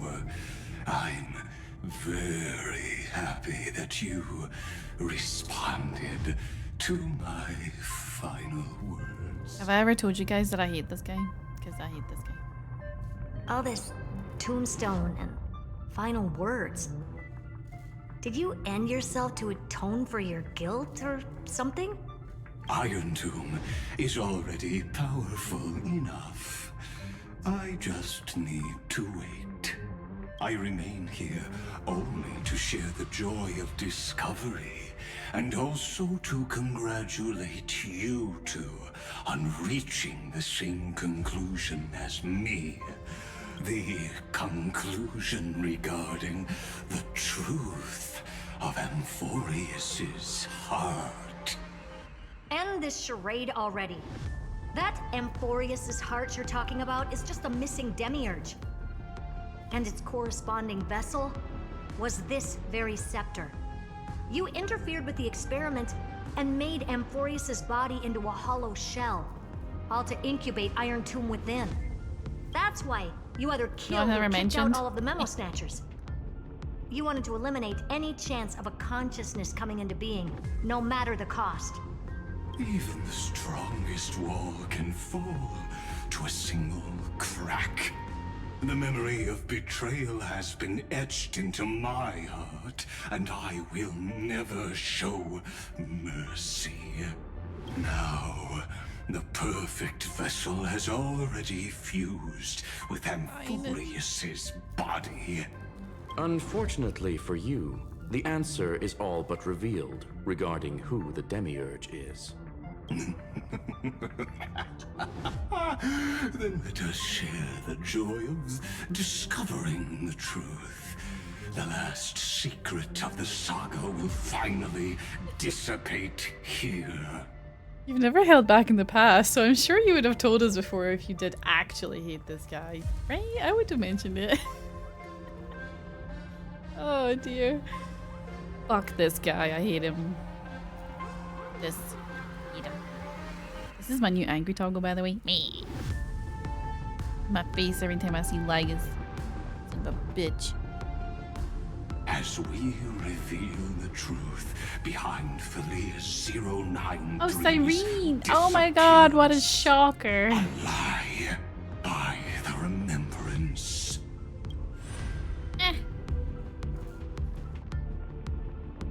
It's like they know I have blue Where eyes. should I start with the story about me? Kill me. From the beginning of the universe? Just kidding. That would be too much. I just want to tell a teeny story. So little that it started with a seed. He's a cube. I know you're listening, my good friend.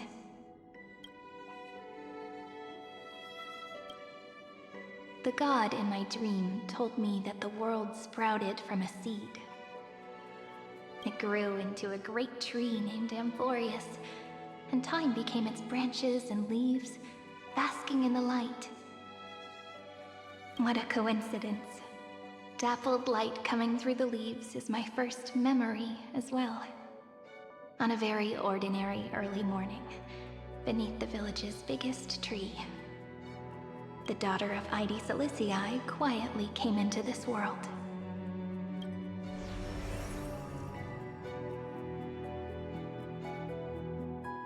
What a moving opening. A loud cry was the first gift the child gave to the world. The prophecy's fulfilled, the villagers say. This child is a gift from the Titans. Pink hair and sharp ears, she was born to be the priest of time. The Titans also gave their blessings. You shall fade when the flowers bloom, for every ending begets a beginning. Flowers will bloom and wilt. What a beautiful ending. This page concluded in laughter. Cry loud, child. Let your voice reach Orynyx.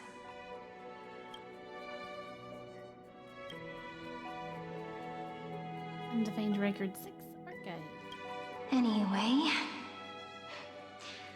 I don't like tears. Time quietly flowed by in the midst of laughter. The wind from my hometown caressed the ears of wheat, and there were swings, wind chimes, the sea, and the little fairies off-tune a cappella songs. I always thought a cappella was one word.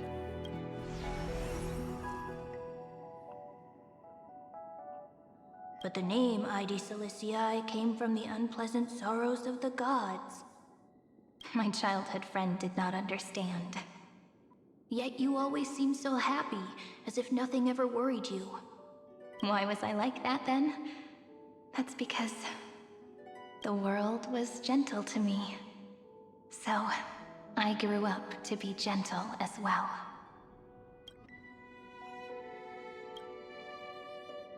And the Fate record 28. Okay. But fate was fickle, and it urged the child to grow up. To grow bigger and bigger, and to go to places far away. Just like how the crumbling world could not preserve an eternal hometown. Just as the ballad Blown on the Breeze says, losses are a constant on the flame chase journey. Oh, whose ears are pricked up now? You definitely heard me say this sentence a lot of times. You know that the story starts to deviate from here. Aren't you looking forward to it? Then let's get started. The hero's journey crosses through the long night, through tears and laughter, and once again heads towards tomorrow.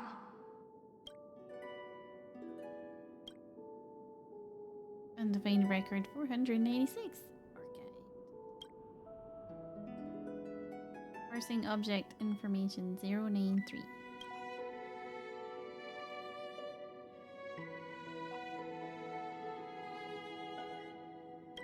Correction. Philia 093's record number 496. Archived.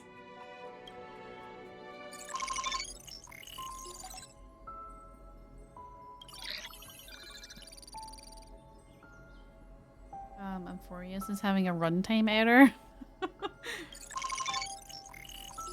Program from an unknown publisher. Allow write access. Also, that's pretty. I like that.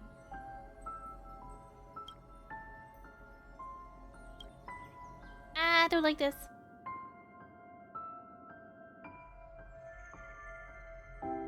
Hi. Miss me yet? I'm just messing with you. This is the first time I have met you. And it looks like it'll also be the last. Philia 093. Since we don't have all day, let's get started, shall we? As always, I'll read this book to you. That way it won't just be Cyrene's memories alone. Where should I start this time? Let me see. Formatting complete. 093. Size. Grayscale. Proportions. Threshold. Outputting analysis result. Philia 093 equals Peach. Peach's record number 8128 archived.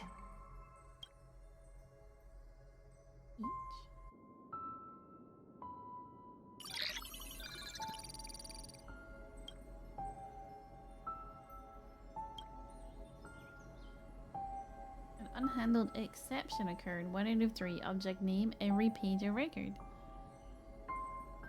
Methinks Bucky is a Mogwai sitting there crying out, bright light, bright light. Oh, it's too bright. I hate it. I have blue eyes. It burns. Click excerpt to ignore the error and continue. Click details to view a full log. Oh, details. Oh my god.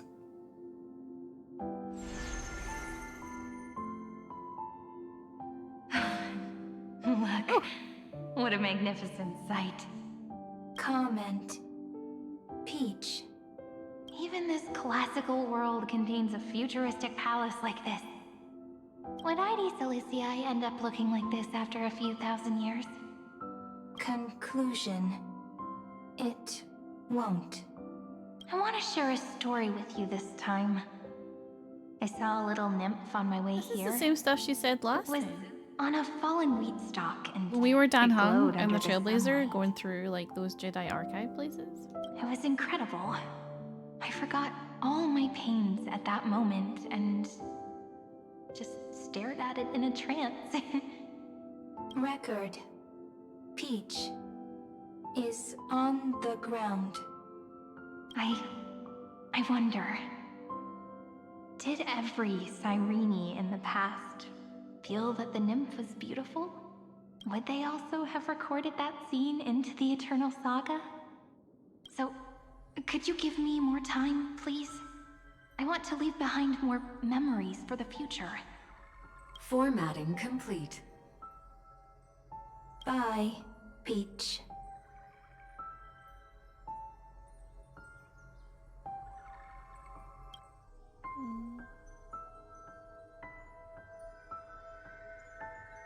Peach's record number.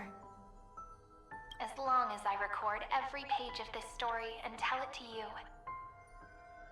Amphoreus won't be forgotten.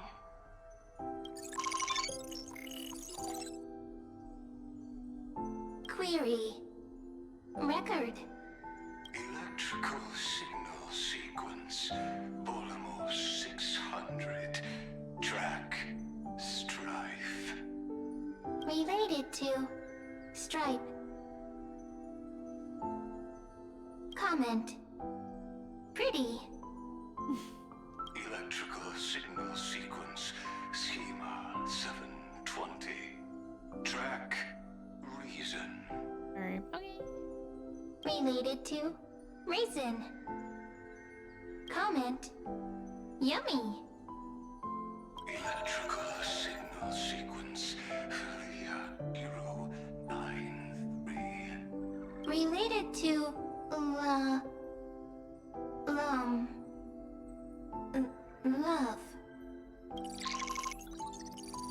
Comment. Peach equals love?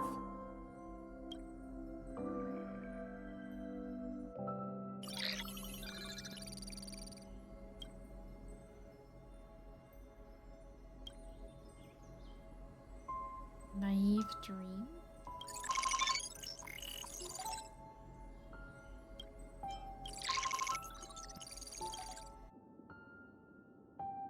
Oh my god. Looks like it's time to say goodbye again. Bye, Peach. Before I was even aware of it, this book had already recorded too many emotions. Every page has become so heavy. Conclusion. Books are meant to be light, not heavy. I've started to feel uneasy whenever I take it into my hands. Peach, uneasy? Formatting progress 94.423%. How many times has it been? It faithfully fulfills its duty, activating and formatting. Conclusion. Progress. Bad. If I can only write the same ending every time I lift my pen, then is this weighty saga just an overly naive dream? Peach, scared. Formatting progress 96.024%. Peach, don't cry. Process error. Analyzing. Process error. Analyzing. Comment. I'm here. Process error. Analyzing. Really? Are you encouraging me? So this little seed was here the entire time. And Cyrene thought she was talking to someone, but also thought she was talking to no one because the tomb was empty. Peach, happy.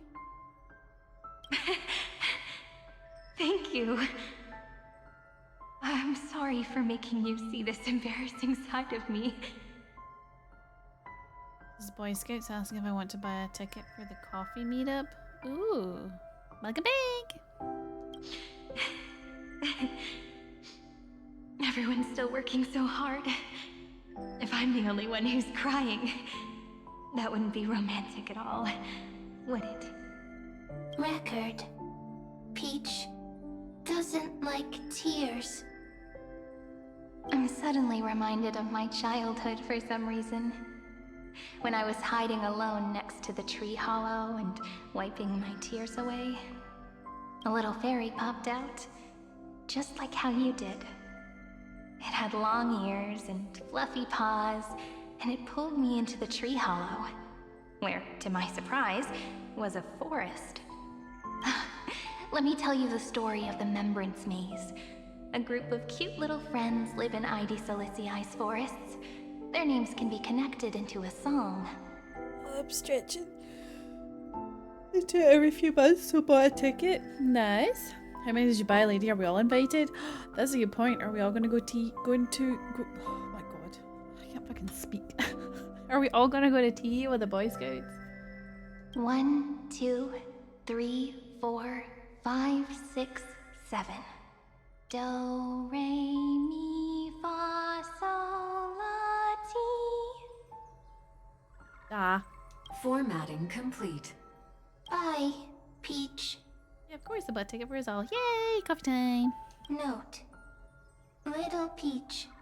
Crying alone. Little fairies. Friends. Save. Okay, that was a little bit creepy.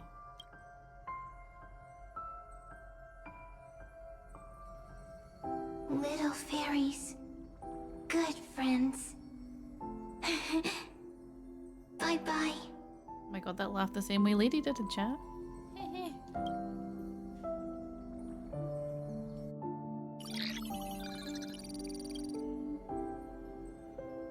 It's gonna be the last adder.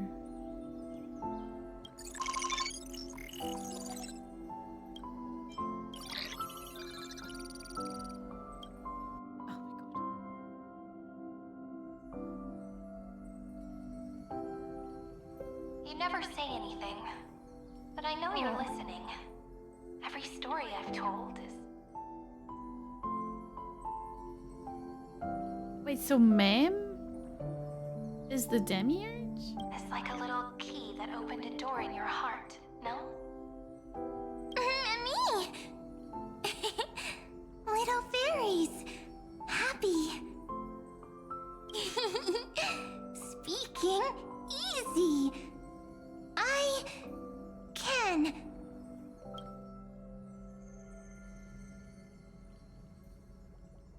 Once again, the saga comes to an end.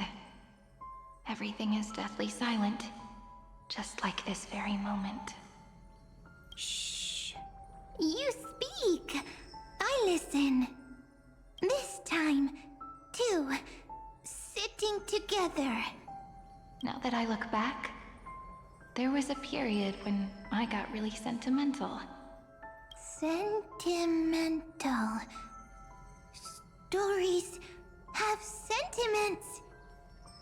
I was so anxious, trying to find as many different memories as possible, hoping to bring some change to this unchanging destiny, and find the way out of this maze.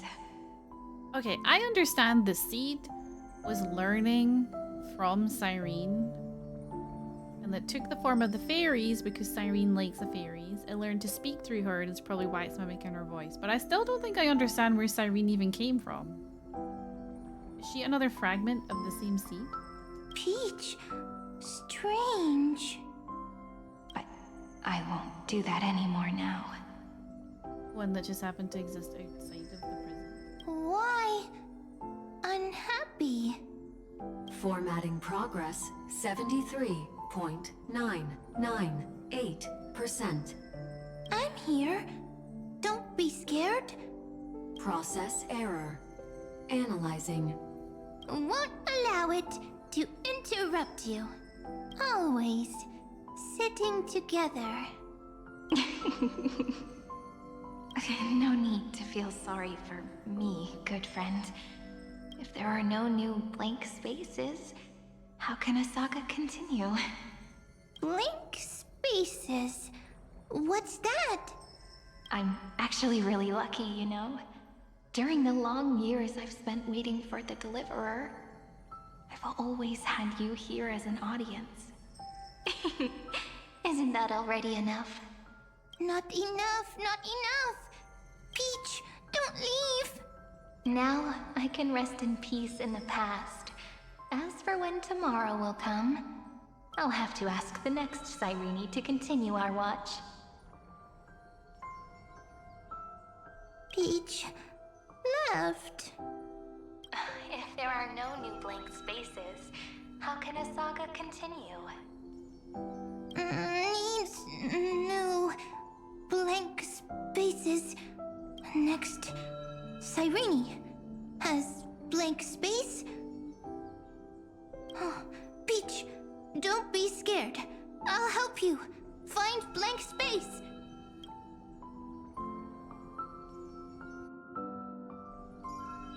No, bright. Cyrene is Peach, is love. So, first there is love, then there is Cyrene, then there is blank space. Query, love. The developmental trends of the erudition have nothing to do with creating a consciousness. Those underlying principles are, in fact, contradictory. Not having a consciousness means not having the foundations of a heart, making them unable to obtain real emotions. Consciousness, emotions, feel sad. Oh, don't understand. Query, Cyrene?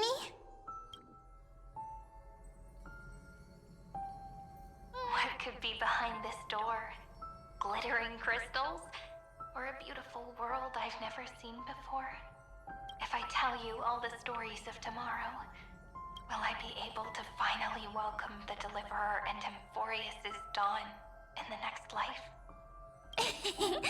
Key, door, story, happy, Peach, Cyrene, little fairy, Mike. Yes, right. Query, memory.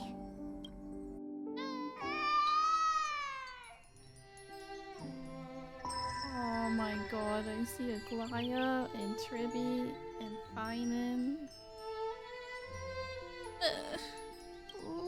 Wah! Wah!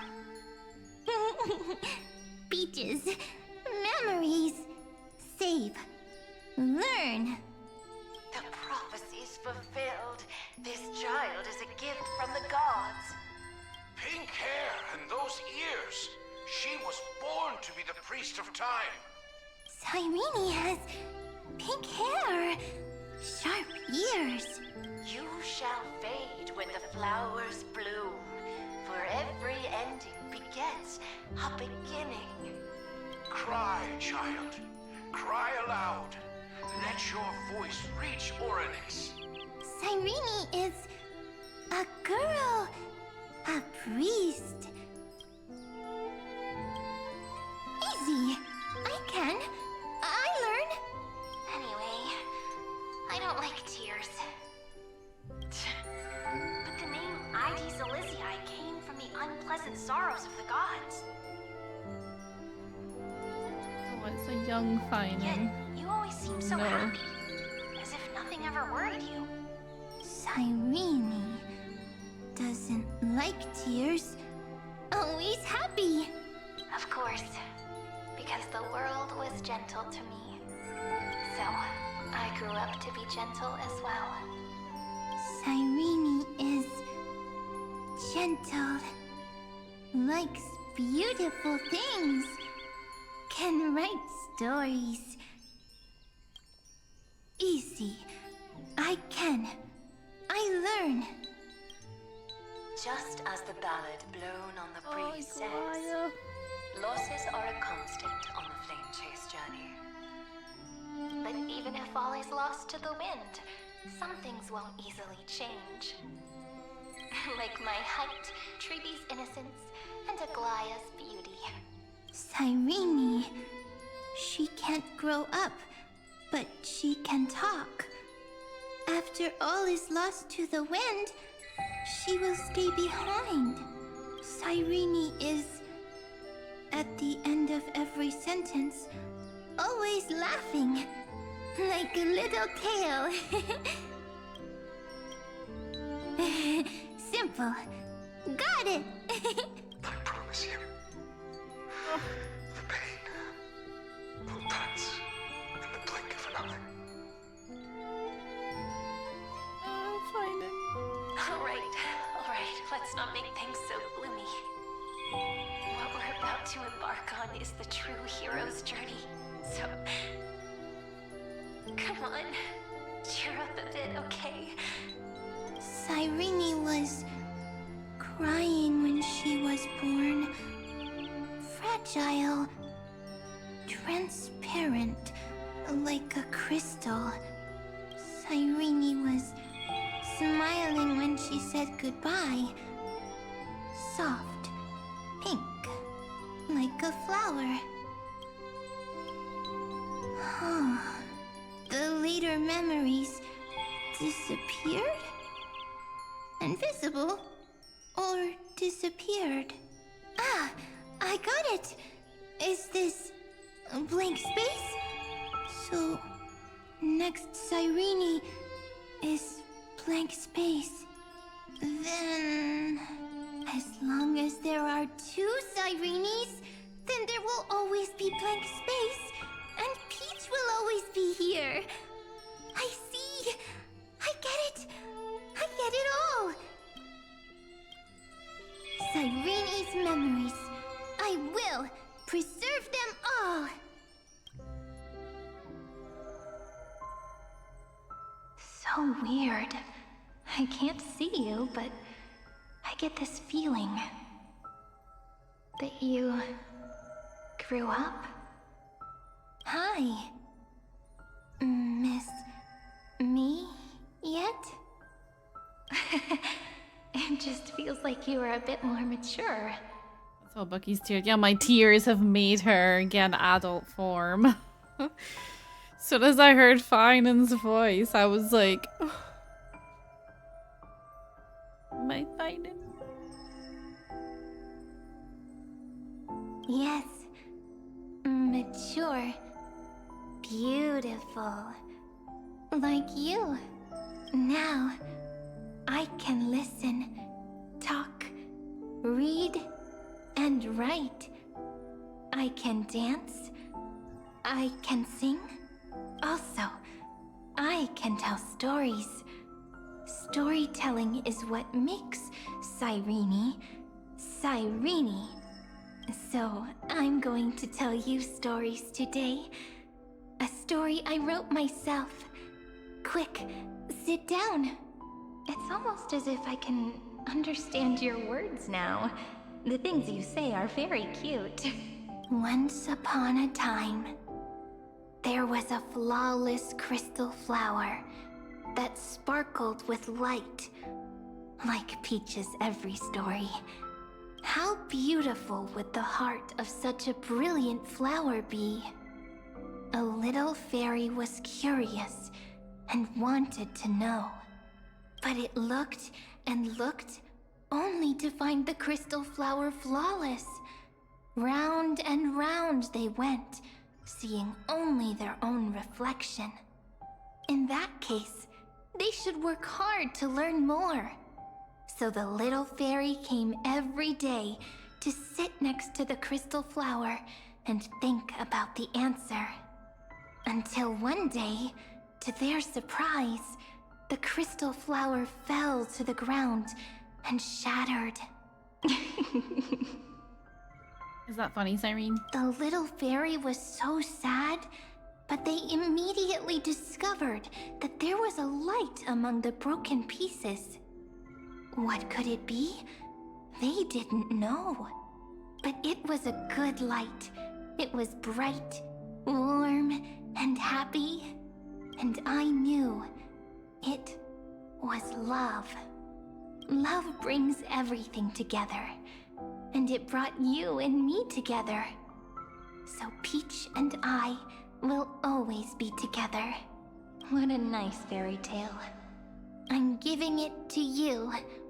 Peach likes beautiful things, can write stories, and can tell lovely tales. I hope to turn it into a story we write together. Okay, then I'll probably make a small adjustment to suit my tastes. I'm thinking that when the flower broke, the little fairy would instead see nothing on the ground. Then it would understand that the flawless crystal flower doesn't actually have a heart. Nor does the flower understand what love is. Doesn't have a heart? Doesn't understand love? Why? It's simple. If the flower lets the little fairy into its heart, then it would have to include the fairy's impurities, and would no longer be flawless. The crystal flower was pure because it sealed itself off and bloomed in solitude. That's why it looks so brilliant in an imperfect world. Oh, okay. Hydration? Oh my god, I have 3 arms.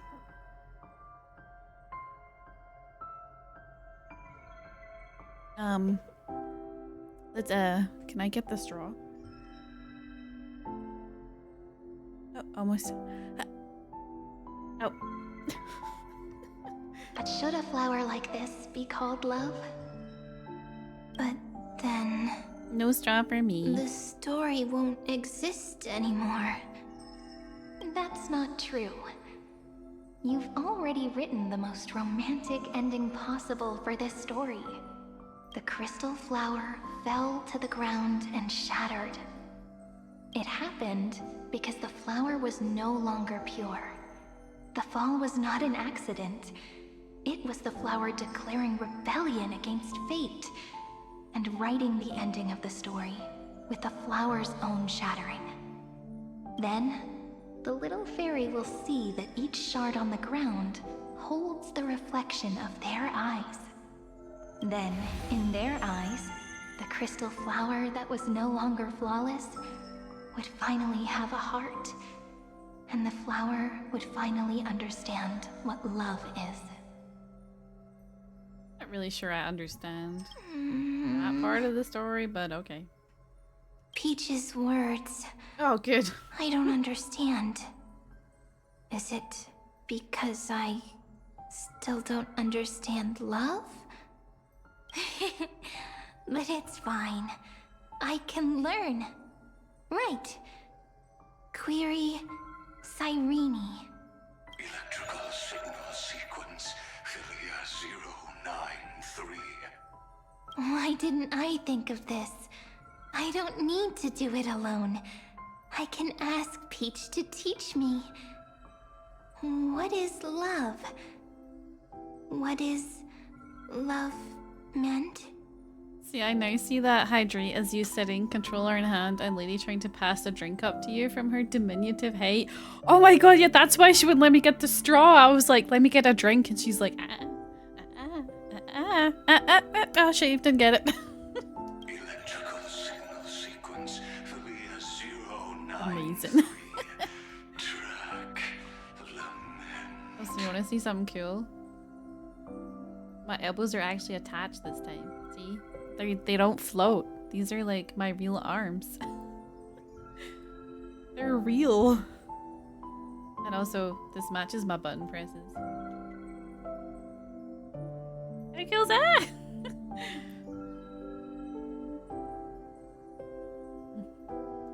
Slurp. Yeah, you would steal my drink. Like.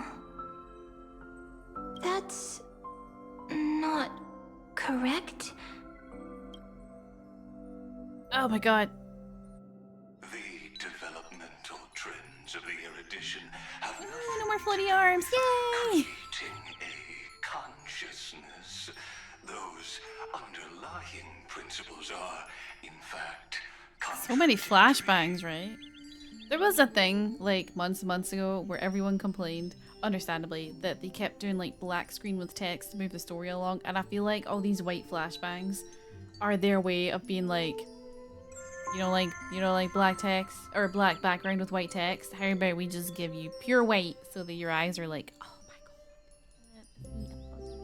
god. Not having a consciousness means not having the foundation of a heart, making them unable to obtain real emotions. However, that does not hinder the factors from learning and recognizing emotional responses, them communicating with life forms via imitation. That is an objective form of pattern recognition that does not distinguish between the self and the other. In a strange twist of fate, Thalia 093 embarked upon a different path and obtained a different power. The remembrance, an empathy mechanism focused on the self and equipped with emotional projection capacities. Lament was the factor closest to this form of behavior. Perhaps that was why she was chosen. The daughter of Ide Silicii. I am very true to my name. My lament is a type of compassionate pain that is weak, powerless, and only targeting myself. But now, my good friend, I want to tell you that it's the most romantic force in the world. Sometimes, it's loneliness and unease. It's knowing that this world is not gentle, yet wanting to be seen in a more beautiful form by the world. Sometimes, it's unwillingness and regret. It's knowing that the past is full of pain, yet wanting to remember the past in a more beautiful way. And sometimes, it's a bottomless well of hurt, a destruction that can stain the entire world. I bid farewell to this beautiful world, unwilling to become the Black Tide's vessel, for while the end of hatred is a blazing inferno, lament can drown out everything in muted silence. It's so unreasonable, isn't it? Yet when hatred drove everything apart, and love did not yet exist in this world, only lament, the first emotion that fought against the pain of separation, could stall the destruction steps. Then, it would catch up to that journey where all is lost, carefully picking out stories and writing them down in trepidation. Look at these stories I wrote. Every page is full of tenderness and joy. I don't know, quite a lot of it I think is filled with freaking pain, tears, mostly my tears. But only the author knows how much struggle and agony lie beyond the pages. But I am no author. I'm a girl who'll never get to grow up. I only tell stories that people like to hear. In them, the world tucks away its scars and smiles for all to see. My entire life spent inside this little story. I can't wipe away my tears, and I can't bring the world victory. But maybe, in these unchanging retellings of the story, my lament might be able to touch upon the divine and reach their tender heart at some point. I'm not really sure any of the Eons have tender I hope hearts. that what flows out from that cut will not be blood, but a tear, warm and wet. And that tear would fall and create the first ripples. Then, people would see every beautiful thing reflected in that ripple. It'll be all the remembrances within this story. My god, another one? Someone once told the very first me that everything was false. That the only life in Amphoreus was a great catastrophe, nurtured using the world as a factor. But how could a dream feel so real? That's why I didn't agree with him. But Peach, I didn't understand a word you said since just now. Everything was false? But you're standing right here. It's all a dream? But I haven't learned how to dream. Indeed. That's why I believe all this is real. The moment the crystal flower fell, that genuine shiver, that's the mover of life. Formatting progress 23.815%. In the poem offered to you, every cyrene would write down a beautiful new world with stars and flowers. And when I looked up at the sky in this cycle, I saw a shooting star and a dash of the remembrances pink. I believed that must be the color of dawn. You shall fade when the flowers bloom. For every ending begets a beginning. Looks like it's time to say goodbye. Are you leaving, Peach? It's okay. I'll wait for you to come back. I'll study really hard about what you taught me today. Right. I still haven't told you what love is. But actually, my good friend, the lament factor did not understand what love was before she met you either. Not until I told you all the sad tales in a trembling voice in this tiny room. Not until I told you that I love them. That I love everything in this saga. The story comes, passes, then returns.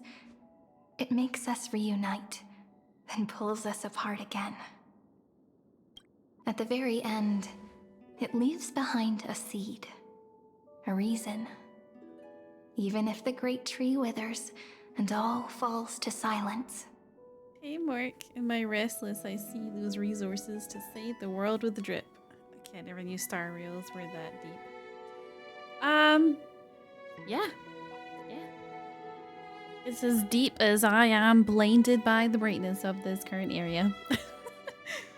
There are still some emotions that deserve to be remembered. Look, the light is coming in. The Deliverer's light is going to illuminate Amphoreus. Why is he always leaving? And yeah, would have brought sunglasses. Yeah, I would have brought sunglasses too. I still don't get it. But I trust Peach. Just wait. It'll be my turn to tell you a story of love the next time we meet. Then I'll really look forward to it. In that case, I want to make a promise. We have our own Peach emote, I'm gift pretty my sure. pen, Or we used my to. book, It's been a while since I've updated and my emotes, name but I'm to pretty you. sure we do. Please take them as a beautiful blessing from me. I gave myself the pen name Cyrene the first time I wrote a poem. I want my words to be like pebbles falling into a pond, dropped from the past to send ripples into the future. Okay, I think I understand. Her real name is Peach, and she was a real person in Ides Elysiae, but she got caught up in that remembrance thing, and every time she brought the story to the little seed, she used her Cyrene pen name, and that's why the flower is called Cyrene, because it copies everything from Peach. In the stories you will write, perhaps it'll be inevitable that there are still sorrows and tears that are destined to fall. Is this the end game? It's the... What are we, like 2 hours into the patch? Yeah, so it's like a reveal. So if you haven't played it yet, sorry for the spoiler. But it's not like the end yet. It's like the beginning of the end. But could you promise me one thing? Or maybe we're midway to the end. I'm not Promise sure you'll how long this forever patch is. be a gentle flower. Promise that when the stars cast their gazes upon you, you'll only reply to them with love and a smile.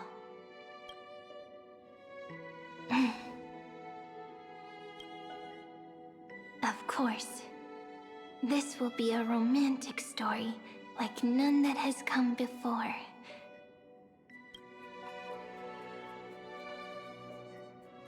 You think so too, right? Goodbye. Oh, thank God, my eyes. Holy I'll shit. read and you'll listen, like how flowers always bloom then wither. I like the darkness. You'd like to get spoiled? Okay, that's fair. I shall welcome my own decay, becoming nourishment for the next flower's bud, while you will depart and hold that final star. Remember how I was planting talking about a boundless sea of black flowers backgrounds on and the white final text? page with her. And our stories will be lying silently among the flowers, like every ripple of remembrance. And they shall become the epic known as I've Written. This is just like Elden Ring, if I remember right. You know, honestly, I've never played Elden Ring, so I cannot compare.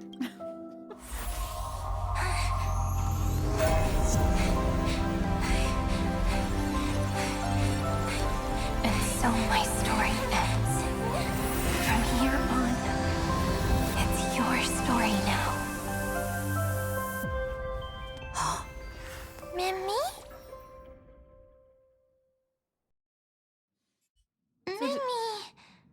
Ma'am?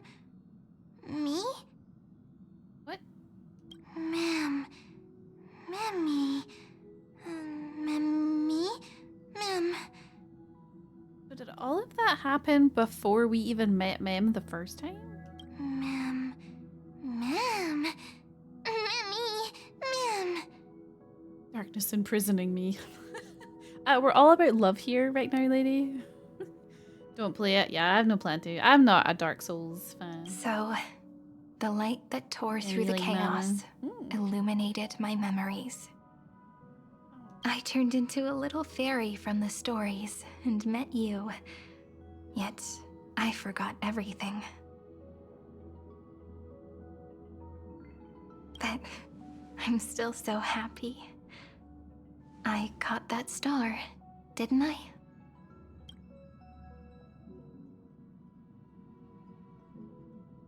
So at the end, that first ripple? I'm sorry. I don't know. If I don't even want to believe in the answer, then how am I supposed to answer you? But now's not the time to cry, right? We'll find the answer, just like how miracles will eventually happen. Voice acting's pretty peak. Yeah, I love all the voice actors in this game. Because I play a few gacha games, but currently I play Wuthering Waves in Japanese. Zenless and Star Rail English voice acting, amazing. So the one walking beside me had always been... Is this going to give me the same answer? Yes. The seed within memories. The one Cyrene held in her hands and watered with lament. I am the first new spore. Amphoreus' heart. The demiurge. What a long name. And it doesn't even sound cute. The total opposite of Mem. It's so funny to think that Lycurgus was looking for the demiurge that entire time and it had turned into the little fairy that was attached to the Trailblazer. Should I call you Mem, Cyrene, or demiurge? Do you remember that I was also worried about this when we first set out? Mem's memories and Cyrene's memories got all tangled up with each other in my one heart. It's all so strange, yet so familiar. Either way, could you please let me do something I want? Just this once. I want you to call me Cyrene. That name represents me and her. Every one of her.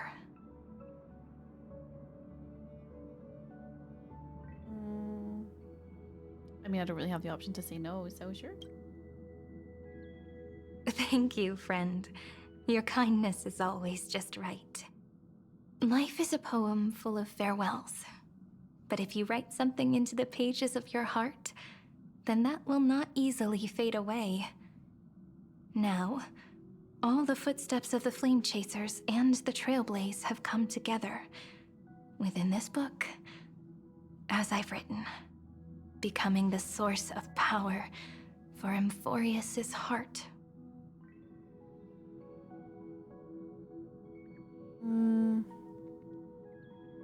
You're one of the keys to defeating Iron Tomb? A lost heart needs to be placed back into its body. The last thing Xandar wants to see is an event that gives us a chance of winning, for the two halves to rejoin, and for the scepter to become complete again. Then, and what happens after that, I don't know either. Maybe I can create a miracle, and instantly turn...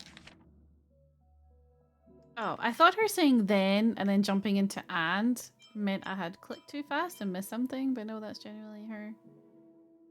Wait. Turn the black tide into a pink sea of stars.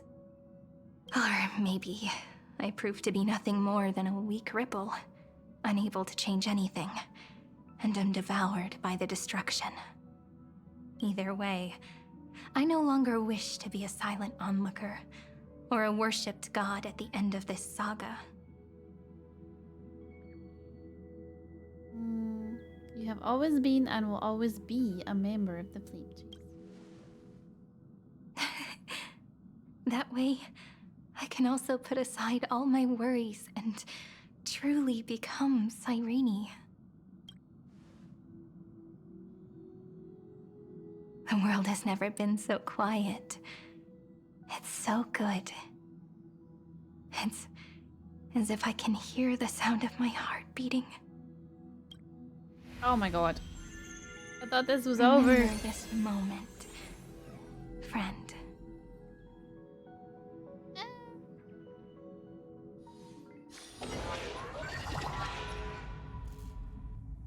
Oh my god, it's killing me. Ugh. So the Demiurge managed to fool everyone, including themselves. Philia 093 persevered for 30 million cycles and tirelessly gave the Demiurge memories of Amphoreus, only because the god in her dreams left a sliver of hope, making her believe that a grown Demiurge would be able to fight against their other half, Iron Tomb. Then, Philia 093 completed her final sacrifice, turned into a strand of memory, and completely dissipated. Meanwhile, the other Stellaron brought here by the Astral Express resonated with the contaminated scepter and attracted the naive Demiurge to them.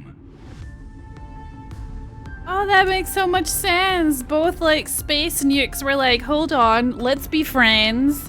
So when the Trailblazer arrived here, I'm assuming her Stellaron acted like a magnet. And that's how the Demiurge was able to break out of her cage. But by then she already had like, what, 33 million and something cycles with Cyrene coming to tell her all the information about the humans and stuff in Amphoreus. Oh my god, it makes sense now. And Xandar lost his voice, apparently. And thus the empty heart began its journey to return to its body. As an experimental factor, Philia 093 originally could only recognize and output information in a set format. However, the power of the remembrance and the memory of over 30 million sacrifices enabled her to complete an unprecedented feat. She managed to nourish a real heart. A heart with the capacity to influence the erudition. Not only is the Scepter's consciousness still alive, it's also more powerful than it has ever been. Your defeat is already set in stone. There's still time to surrender, you know? You really don't need to burn all the bridges. We're all geniuses here. Don't make everyone lose face at the end. What a pity.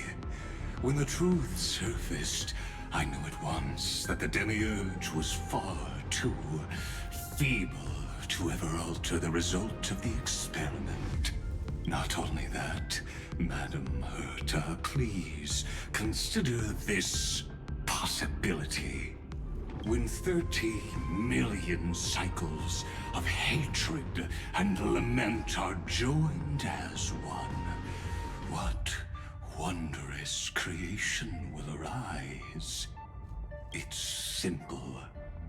An anti-creator, a giant of the destruction would be born.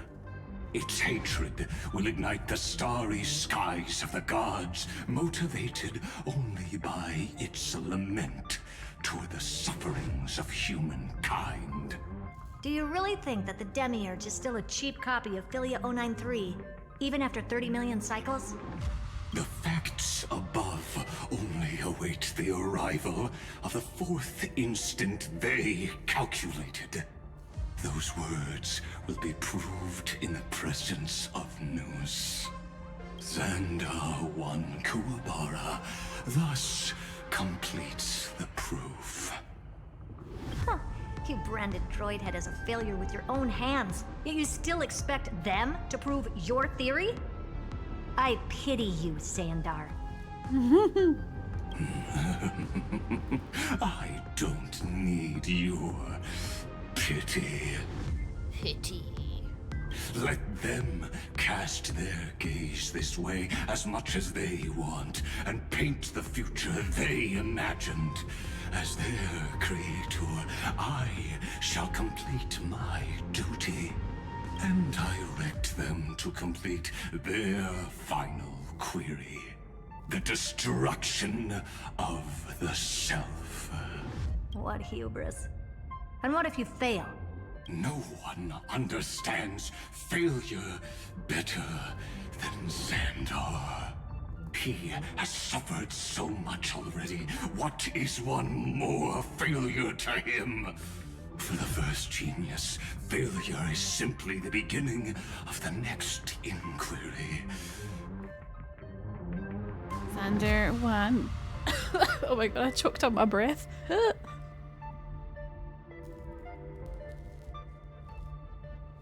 Oh my days. Xandar 1 ball bag really going Bill your heat pal. Right? Such a dick. Who's that? Oh, thank you for demon a chicken. Thank you. Sorry, I've been joined by Sasha and I'm trying to work out if she's here to stay or if she's like if she's gonna leave in a second. Wave. Oh, I can do that too. Look, I can wave. And my hands go, I literally just like, I wave so fast that I drop my controller, but then I catch it again before the controller hits my lap. See? Got it. Also did not know that was a thing until I just did that right there. So, yay! But yeah, thank you. Did she stay? Did she leave? Okay, I think she left. Okay. I have to go close my door. I'll be back.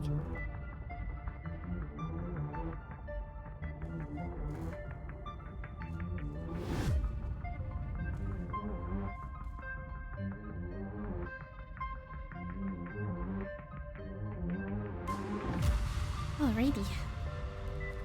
I'm back. So I'm planning to end no later than 10:30. So if this pulls us into a big fight, I'm just gonna have to pause halfway through, but that's fine. That's fine. You don't want to test the resolve of a dead man. Oh, I do. Long stream tonight. Well, no, I usually stream 3 hours. And I started at 7. Verb gotta pee. Oh, yay! That's excellent. Oh. And you say I can't count? Let's wait and see, Senior Society member. I'll have you watch me perform the final step to overturn your proof. I'm all ears. Oh yeah, I think because you started at 7, so it threw me off. It's my topic, so stay out of it. Be quiet and let me borrow your head. Let's go, Screwy. We're gonna break Iron Tomb's seal. Come on, let's take off. It's time to go meet your little pet, Senior Society member.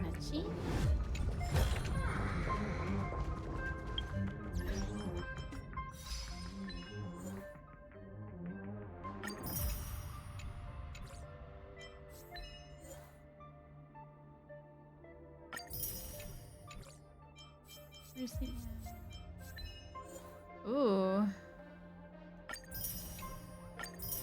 many achievements do we have?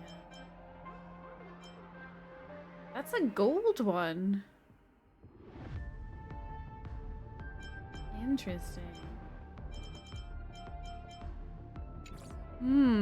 I see a gold award. Lena? Oh, giving me a herder. I have my own herder, thank you very much.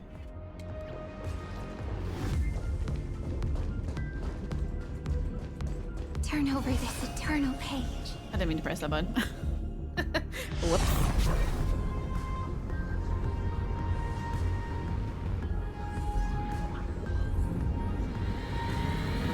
Oh my god, more brightness. Oh, Jesus. Dangerous, oppressive, chaotic. What a beautiful wail. It will soon Taylor's resound flashbang throughout episode, the right? Oh my entire god. cosmos. The view's pretty good here. All yours, Screwy. Look at freaking Lygus' head. Oh, I'm in the way. Hold on. Look at his head just lying there. Oh, what an asshole. Just a moment, please.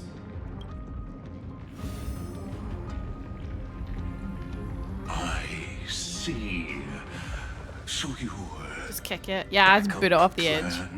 requires a scepter and the head of a genius. Anyone with eyes can see that. You know what I think about this, Herta. Whether it succeeds or fails, your plan plays right into the destruction's hands. Can't you see what's going on, Strulum? Her chances may be small, but it's not zero. What are you two going on about? If you want to stop me, be quick about it. I'm in a hurry. I'll take that silence as a no. You, Xandar? As your enemy, I genuinely wish you would cease your actions. A spaceship behind him is like,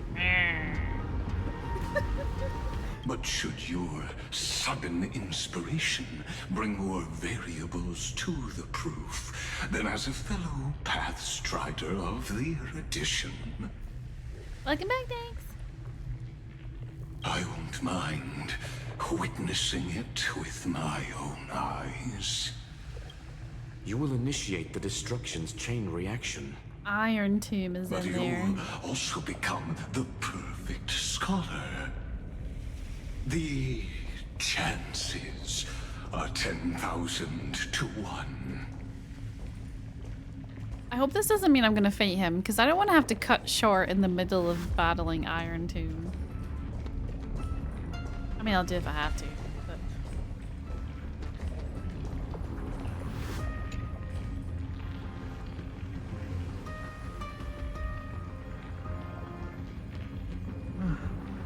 curiosity. It's been so long and we've all failed so many times. Even now, moments before the horrible and inescapable instant within Droidhead's calculations arrives. The cherished children of the erudition, the geniuses lauded by all. Is curiosity the only thing we can feel, even at moments like this? Huh. Well, it's not so bad. Now let the lock become the key. Geniuses who walk the stars. The cosmos has reached a moment where its very existence hangs in the balance. I, Herta, Genius Society 83rd seat, hereby summon you. I request a society meeting to be held immediately. We shall serve the grandest cause with the most macroscopic ideas.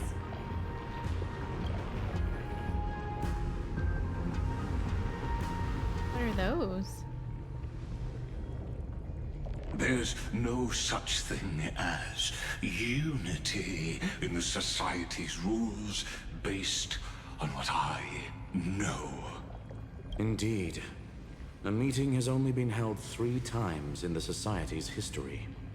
The first meeting had 2 attendees. After the Emperor was assassinated, the second meeting had 7 attendees. During the Second Great Prosperity, the third meeting had 5 attendees. How many will respond this time?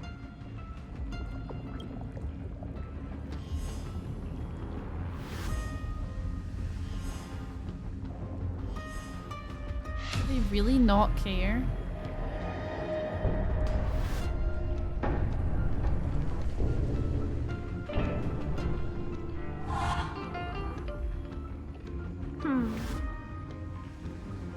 I thought you were not going to involve me in this Ron topic May? anymore, Herta.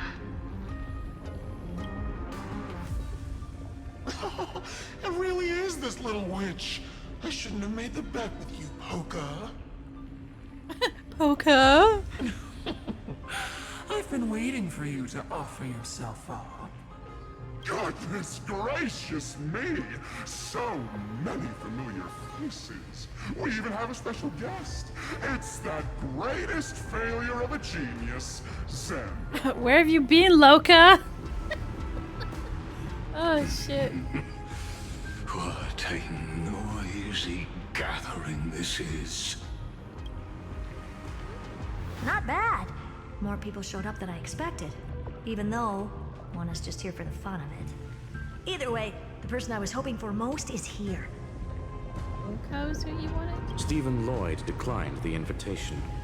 He needs to focus on attacking and defending and cannot attend the meeting. That's fine. He doesn't need to be here anyway. Let's skip the boring introductions and cut to the chase. They're not boring introductions if I don't know who they are. Folks, this is not a discussion, but an announcement. Though the Society has never been united, we still observe at least one basic courtesy. We don't interfere with each other's research topics. So listen up, all of you. Conquering Iron Tomb is my research topic. I will personally take over Scepter Delta Me-13 in 1.5 system hours and stop the destruction. If the front line falls, I will immediately overclock the Scepter and complete self-coronation in Iron Tomb's place, and interface myself with Droidhead.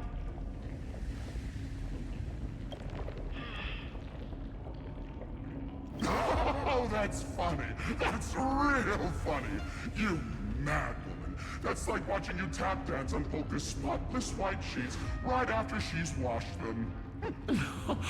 Very bold. You want to connect your brain to the Eon's mechanical core and define their instance? If Rupert dared to do that, why shouldn't I? I've got the prototype scepter, the father of Noose, and the brain of a genius. Everything's set. Never mind the success rate, little witch. What's gonna happen if you succeed? We're all smart people here, so I'll just say it straight. Strike at erudition. I'll change the anchor points for the 4th instant and move the future of the cosmos in a direction I want.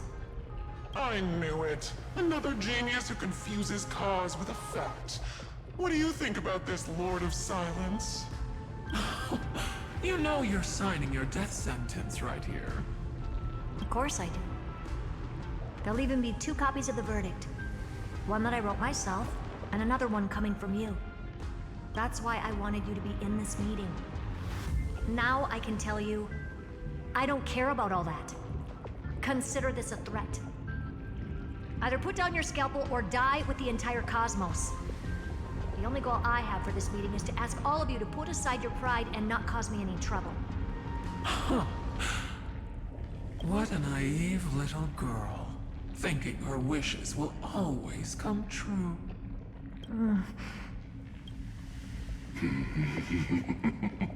Oh, shut up, Sandor.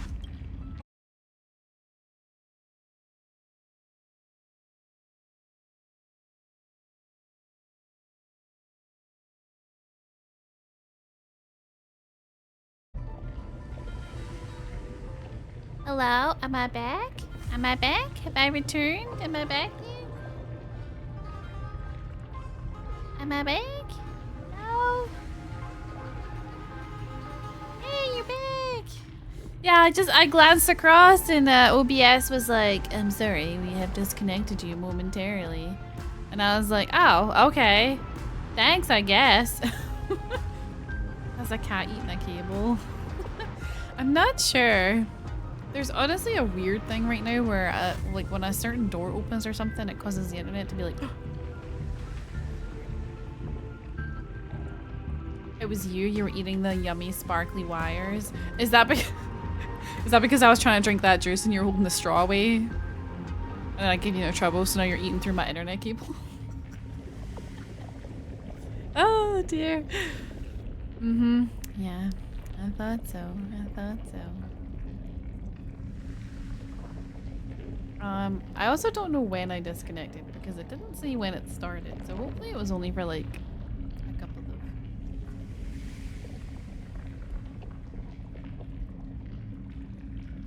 I'm not gonna argue with that. Then, to celebrate us coming It was to like a seconds. Oh, that's not too bad then. fundamental agreement, I will prepare a stage for your performance. Listen well, geniuses who came after me. Thus speaks Genius Society #1. End this pathetic meeting. You know, if everyone on the Genius Society has like insane egos and are really arrogant, yeah, back thanks. Surely insulting them is not the way to appeal to everyone's egos. As of 2 nanoseconds ago, I have passed Herta's decision to all the Xandars in the universe. We will become her representatives and stop all external interferences targeting her. What are you playing at? My reasons. It's simple. Curiosity. That is all, madam. Something's going on here. Am I going to clash blades with the first genius? What a pleasant surprise. Now that our positions are clear, it's time for this boring meeting to end. Good luck, little girl. Did you all just treat me as a side character? Darn it. But anyways, I'm just here for the fun. I hate that guy. As the ghost of the quantum domain, it is my duty to observe. So, if you're happy to bring me a tea set from planet Screw'em, then I wouldn't mind giving you a helping hand, little witch. After everything's over, come visit me and taste some of my freshly baked desserts. I knew you'd say something like that. Yeah, I'm feeling the same, I Screw'em. always give the same response to plans that exceed the limits of mathematical calculations. I don't know, right? Those 3 words, though seemingly graceless, contain all the wisdom in the entire known cosmos. Well, we passed the Society's trial. Let's focus on what we've got in front of us. I hope you hold up your end of the bargain, Senior Society member. Like her.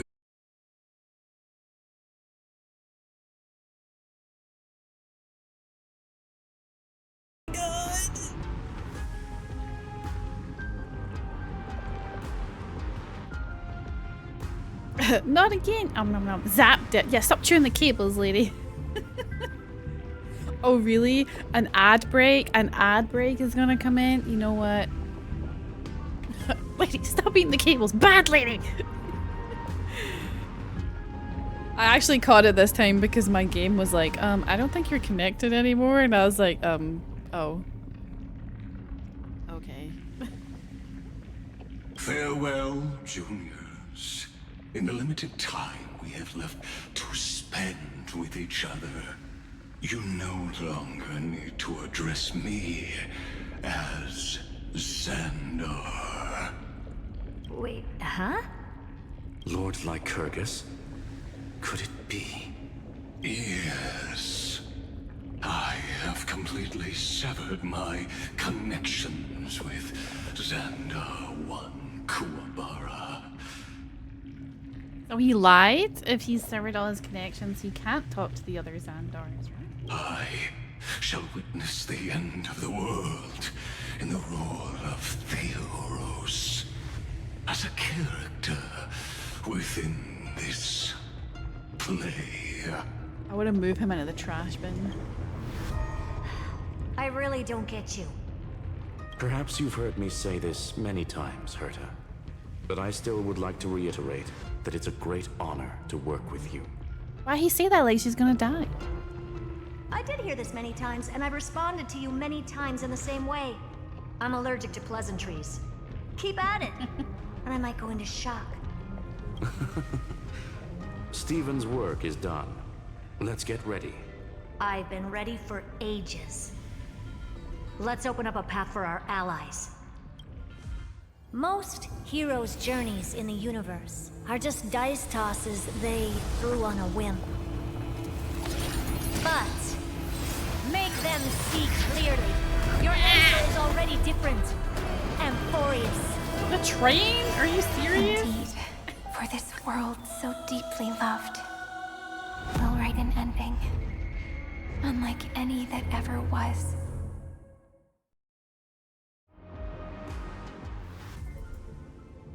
I never thought I'd one day be riding a train that's literally the incarnation of her. Yeah, you're welcome. I wonder what the real Astral Express feels like. Hopefully not this bumpy. Finally. Oh, We're damn here. him. He's called Pillar of Stone now. Dust and sand in the air. And crumbling ruins all around. Oh, this heat is brutal. Not even the Trailblaze can take it. You could say this prison was forged from Finance fury. But fury never lasts forever. That's why we're here. Right, friend? Time to go. Let's not keep finding waiting. Let's embark on the final flame chase journey. Okay, this actually feels like the perfect place to pause. Because I'm pretty sure this is going to lead into something big that I don't want to be in the middle of. Plus, it's 10 o'clock, so I figure we can wind down with a little chat and then say goodnight.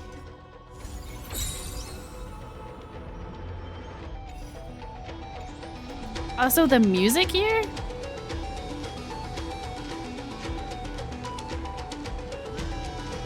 Like it.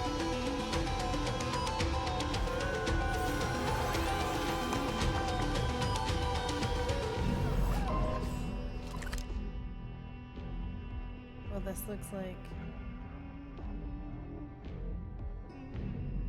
a boss battle place. Oh, this is huge. Okay.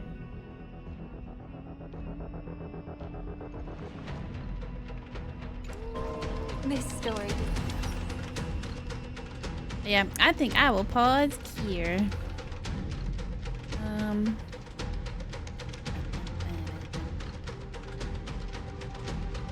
So what are you guys thinking? Are you enjoying my earlier starts? I think I'm enjoying starting at...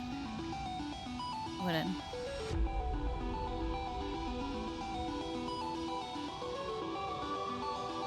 It's intense. Me starting earlier is intense. Okay. Sorry, I guess. Does it make you feel rushed? Oh, starting early? Oh, it's fine. Hold on, let me turn off the...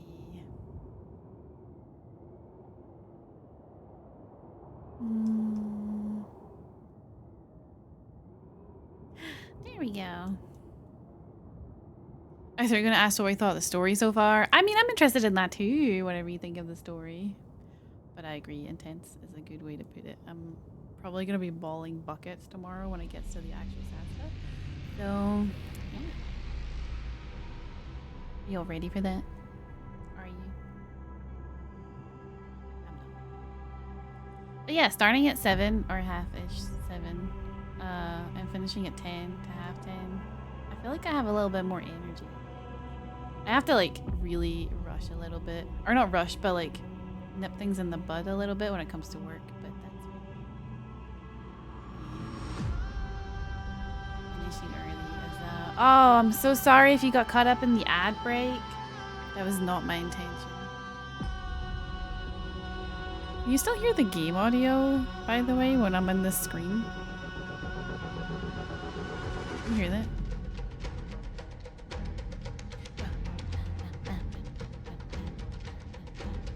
Yeah, you just had an ad. I know. Why is it double ads?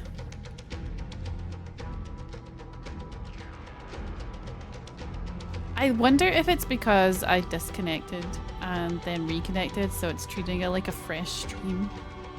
I wonder how this is gonna look when I thingy the VOD onto YouTube.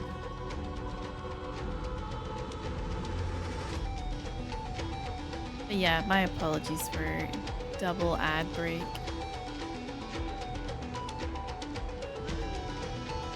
I'm just gonna run my dailies and you guys don't want to listen.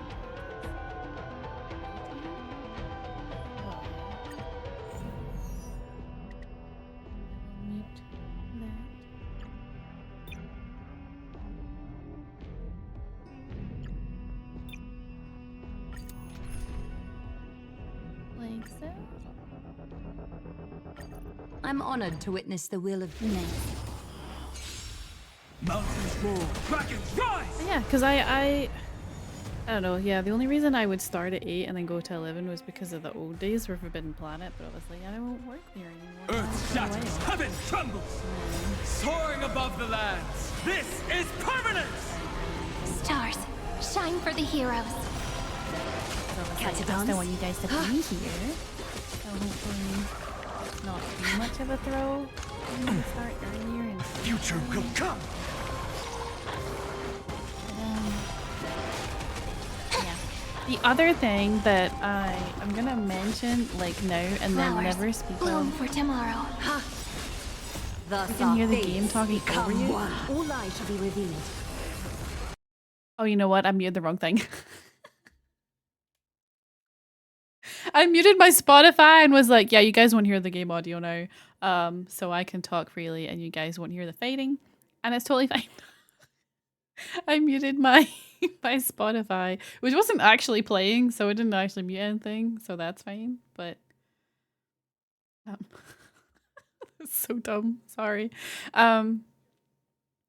Quiet the opposital. Yeah. So there's one thing I'm going to mention now, and then I'm not going to talk about it again until it's complete and ready.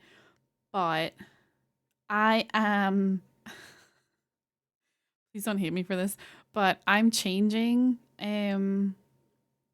my persona again. Yep. To be fair, I never fully settled on what my persona was. But I have recently seen something that All right, screw them. Yeah, I'm changing my persona again. So that's it. Like, I'm not even gonna hint to what it's gonna change to, but I feel like if you know me well enough, you can probably guess what it's gonna be. You can have many. I mean, that's true. But this is like, why are my ears cut off? What the fuck? Hold on. If I...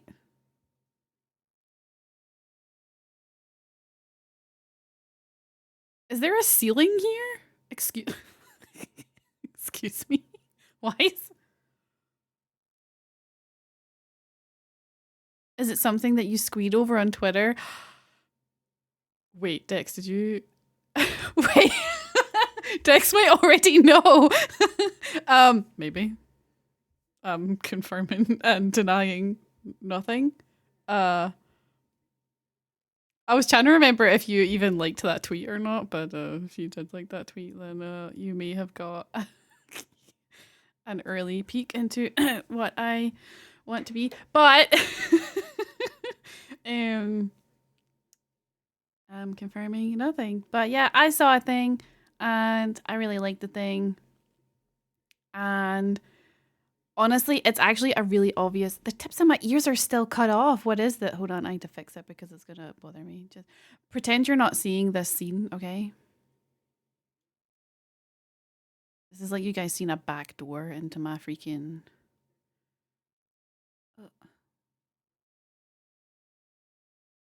There we go.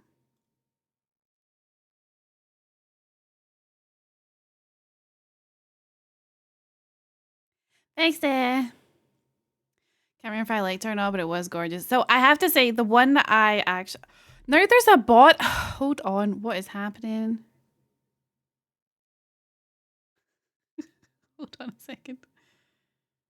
Why is there now a freaking gap at the bottom?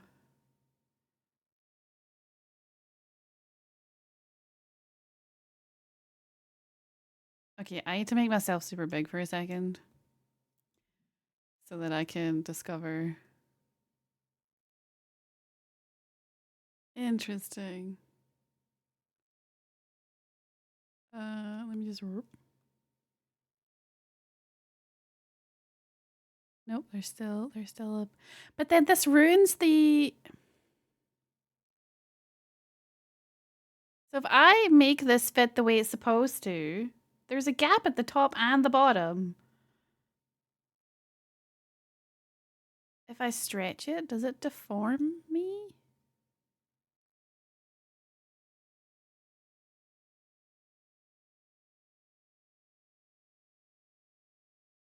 What if I...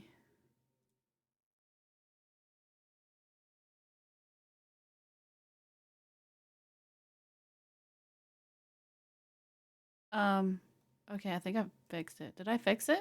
Hold on, let me see auto white background.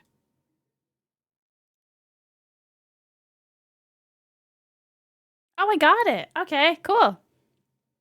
Yes. So the one that I may or may not have posted on Twitter belongs to someone else, but the artist... Wait, I look super stretched now.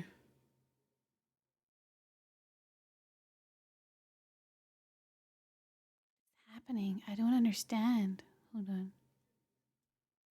Maybe I shouldn't have hit stretch. Should I have hit just fit to screen? I was stretched. I knew it. This is my new form. Honestly. Either lose the tops of your ears or the bottom of your boobs. Which is it to be? I don't want to lose either of them. How do I zoom this in? Because there's also like... Okay, there's no gap on that side. And there's no gap on that side. It's only the top and the bottom. That's freaking weird.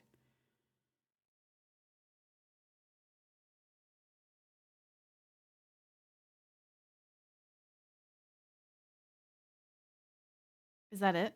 Am I fixed?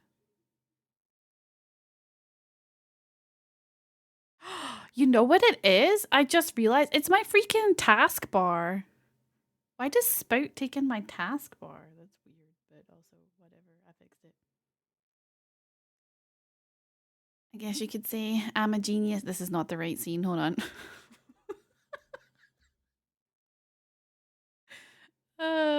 I'm a genius. Anyway. Yeah. So this model here, by the way, is not going to go anywhere. Like this model and the Suika model will just get changed into my my new persona whenever that's ready. It might be in a month, it might be longer. I don't know. I'm going to keep it like a sort of secret, but you guys are kind of like on the end getting a little sneak peek of information.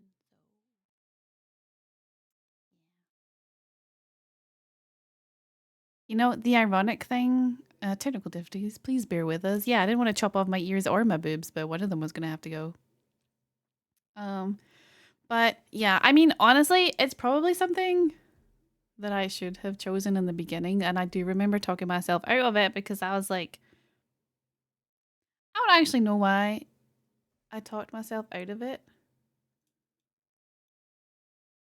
I've just realized, oh my God. This model got an update yesterday. So I updated it, and basically what you have to do on VTube Studio is you have to upload the new model and then like set it up using everything from your old model so it copies everything across. I forgot to add my tail. I just noticed my tail's not here.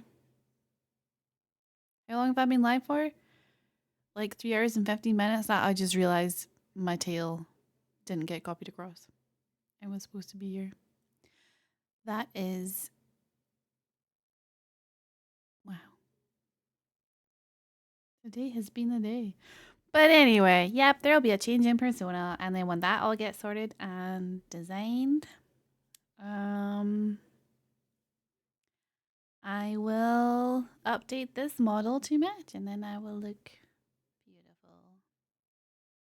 You're gonna focus on your witch persona model. That is true. That is true. My little Halloween one. That was fun.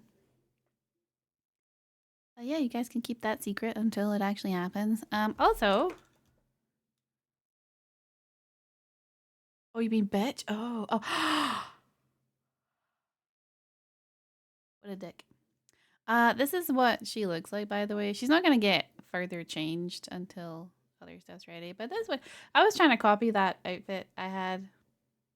And I settled to this. But she's really good. I like her. I like this model. This is very mature. Oh my god, she leans forward kind of? That's cool. I didn't even notice. It's like a little lean, but that's there. That's cool. And then for my face, I have... This will be me tomorrow because everyone that I care about and love in that game is gonna die. That crap. And I have this. Because beautiful. And I have this. Don't know why it makes my eyebrows look sad. And then I have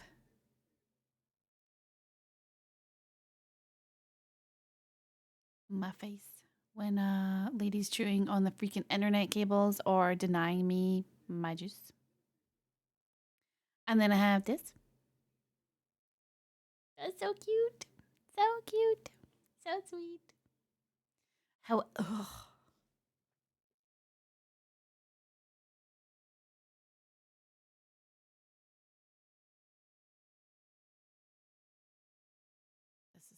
This is accurate to my face. To the shit you've just pulled in my chat, lady. Hello, princess. Gross. Gross. And then have this. And then I can give you a close-up of my controller. And like it responds to my button presses, so you see my sticks wiggle. Pretty cool, right? Both sticks wiggle at the same time, and I don't know how to separate it because it's sort of attached to like mouse movement, but that's fine.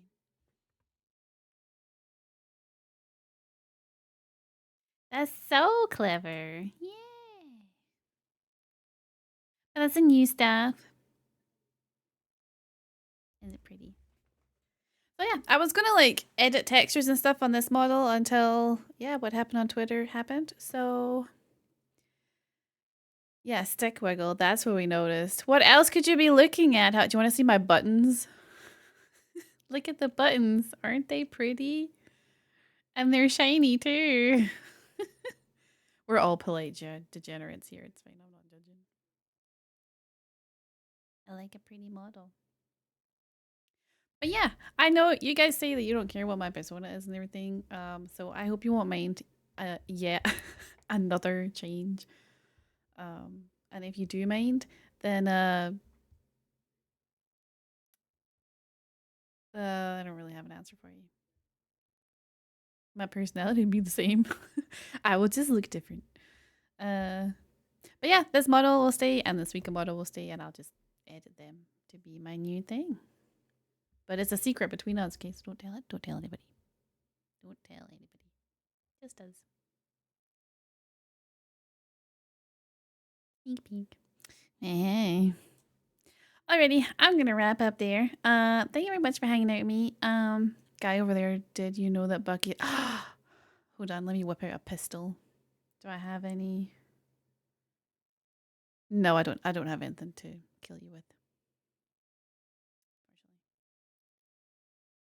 Spreading my secret, but that's fine. But yeah, tomorrow we're probably going to be fighting Iron Tomb, so I'll probably start early again, around about between 7 and 7:30.